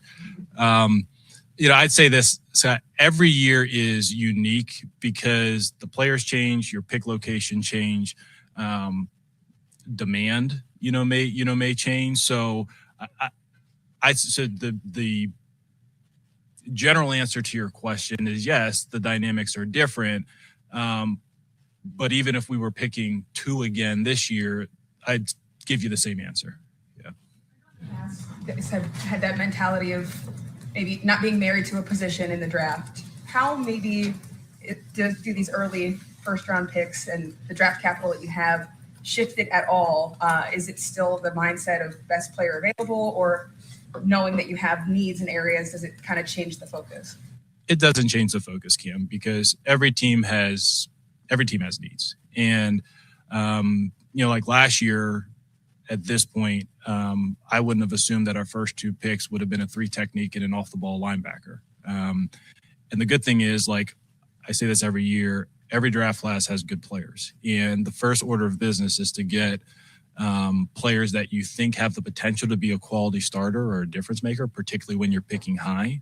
And I'd say the other thing is, like, ultimately you want unique players, when you're picking this high, because they're difficult. They're not difficult to identify, but they're very difficult to find. Or excuse me, they're not difficult to identify, but they're very difficult to acquire. And, the draft is one of those, opportunities. So I think oftentimes the public discourse on the draft focuses on, on need, as if NFL teams go into the draft and saying, hey, look, I'm just going to pick the best, this player, because that's how our roster looks today. When the reality of it is these players, they're longer term investments for your organization.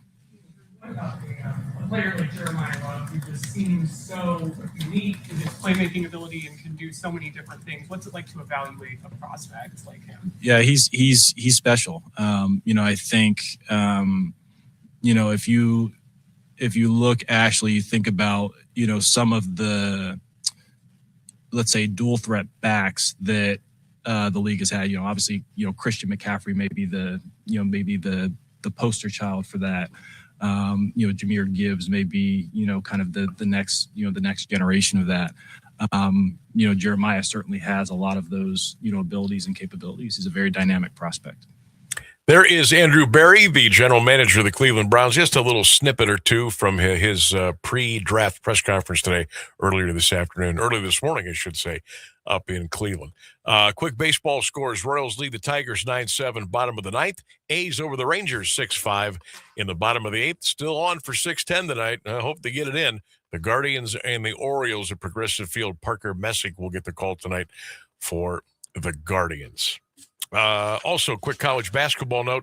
Duke University point guard Caden Boozer will reportedly return for his sophomore season with the Duke Blue Devils. That's an awesome last name. Yeah, it is. All right. Thanks to Rainsburg. Great job as always. Thanks to all of you for participating in the show today. And we will do it all over again tomorrow at 3 right here on a Fill in the Blank Friday on AM 1310 WDPN.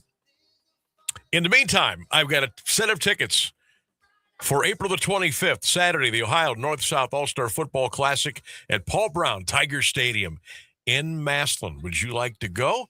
Be caller number 1 right now, 330-821-1310. That's 330-821-1310. I've got a pair of tickets for you to go to Paul Brown Tiger Stadium Saturday, April the 25th for the Ohio North-South All-Star Football Classic. Call now, 330-821-1310. Good luck, everybody. And don't forget, go Browns, go Guards, go Bucks, go Cavs. Have a great night, everybody. We'll see you tomorrow.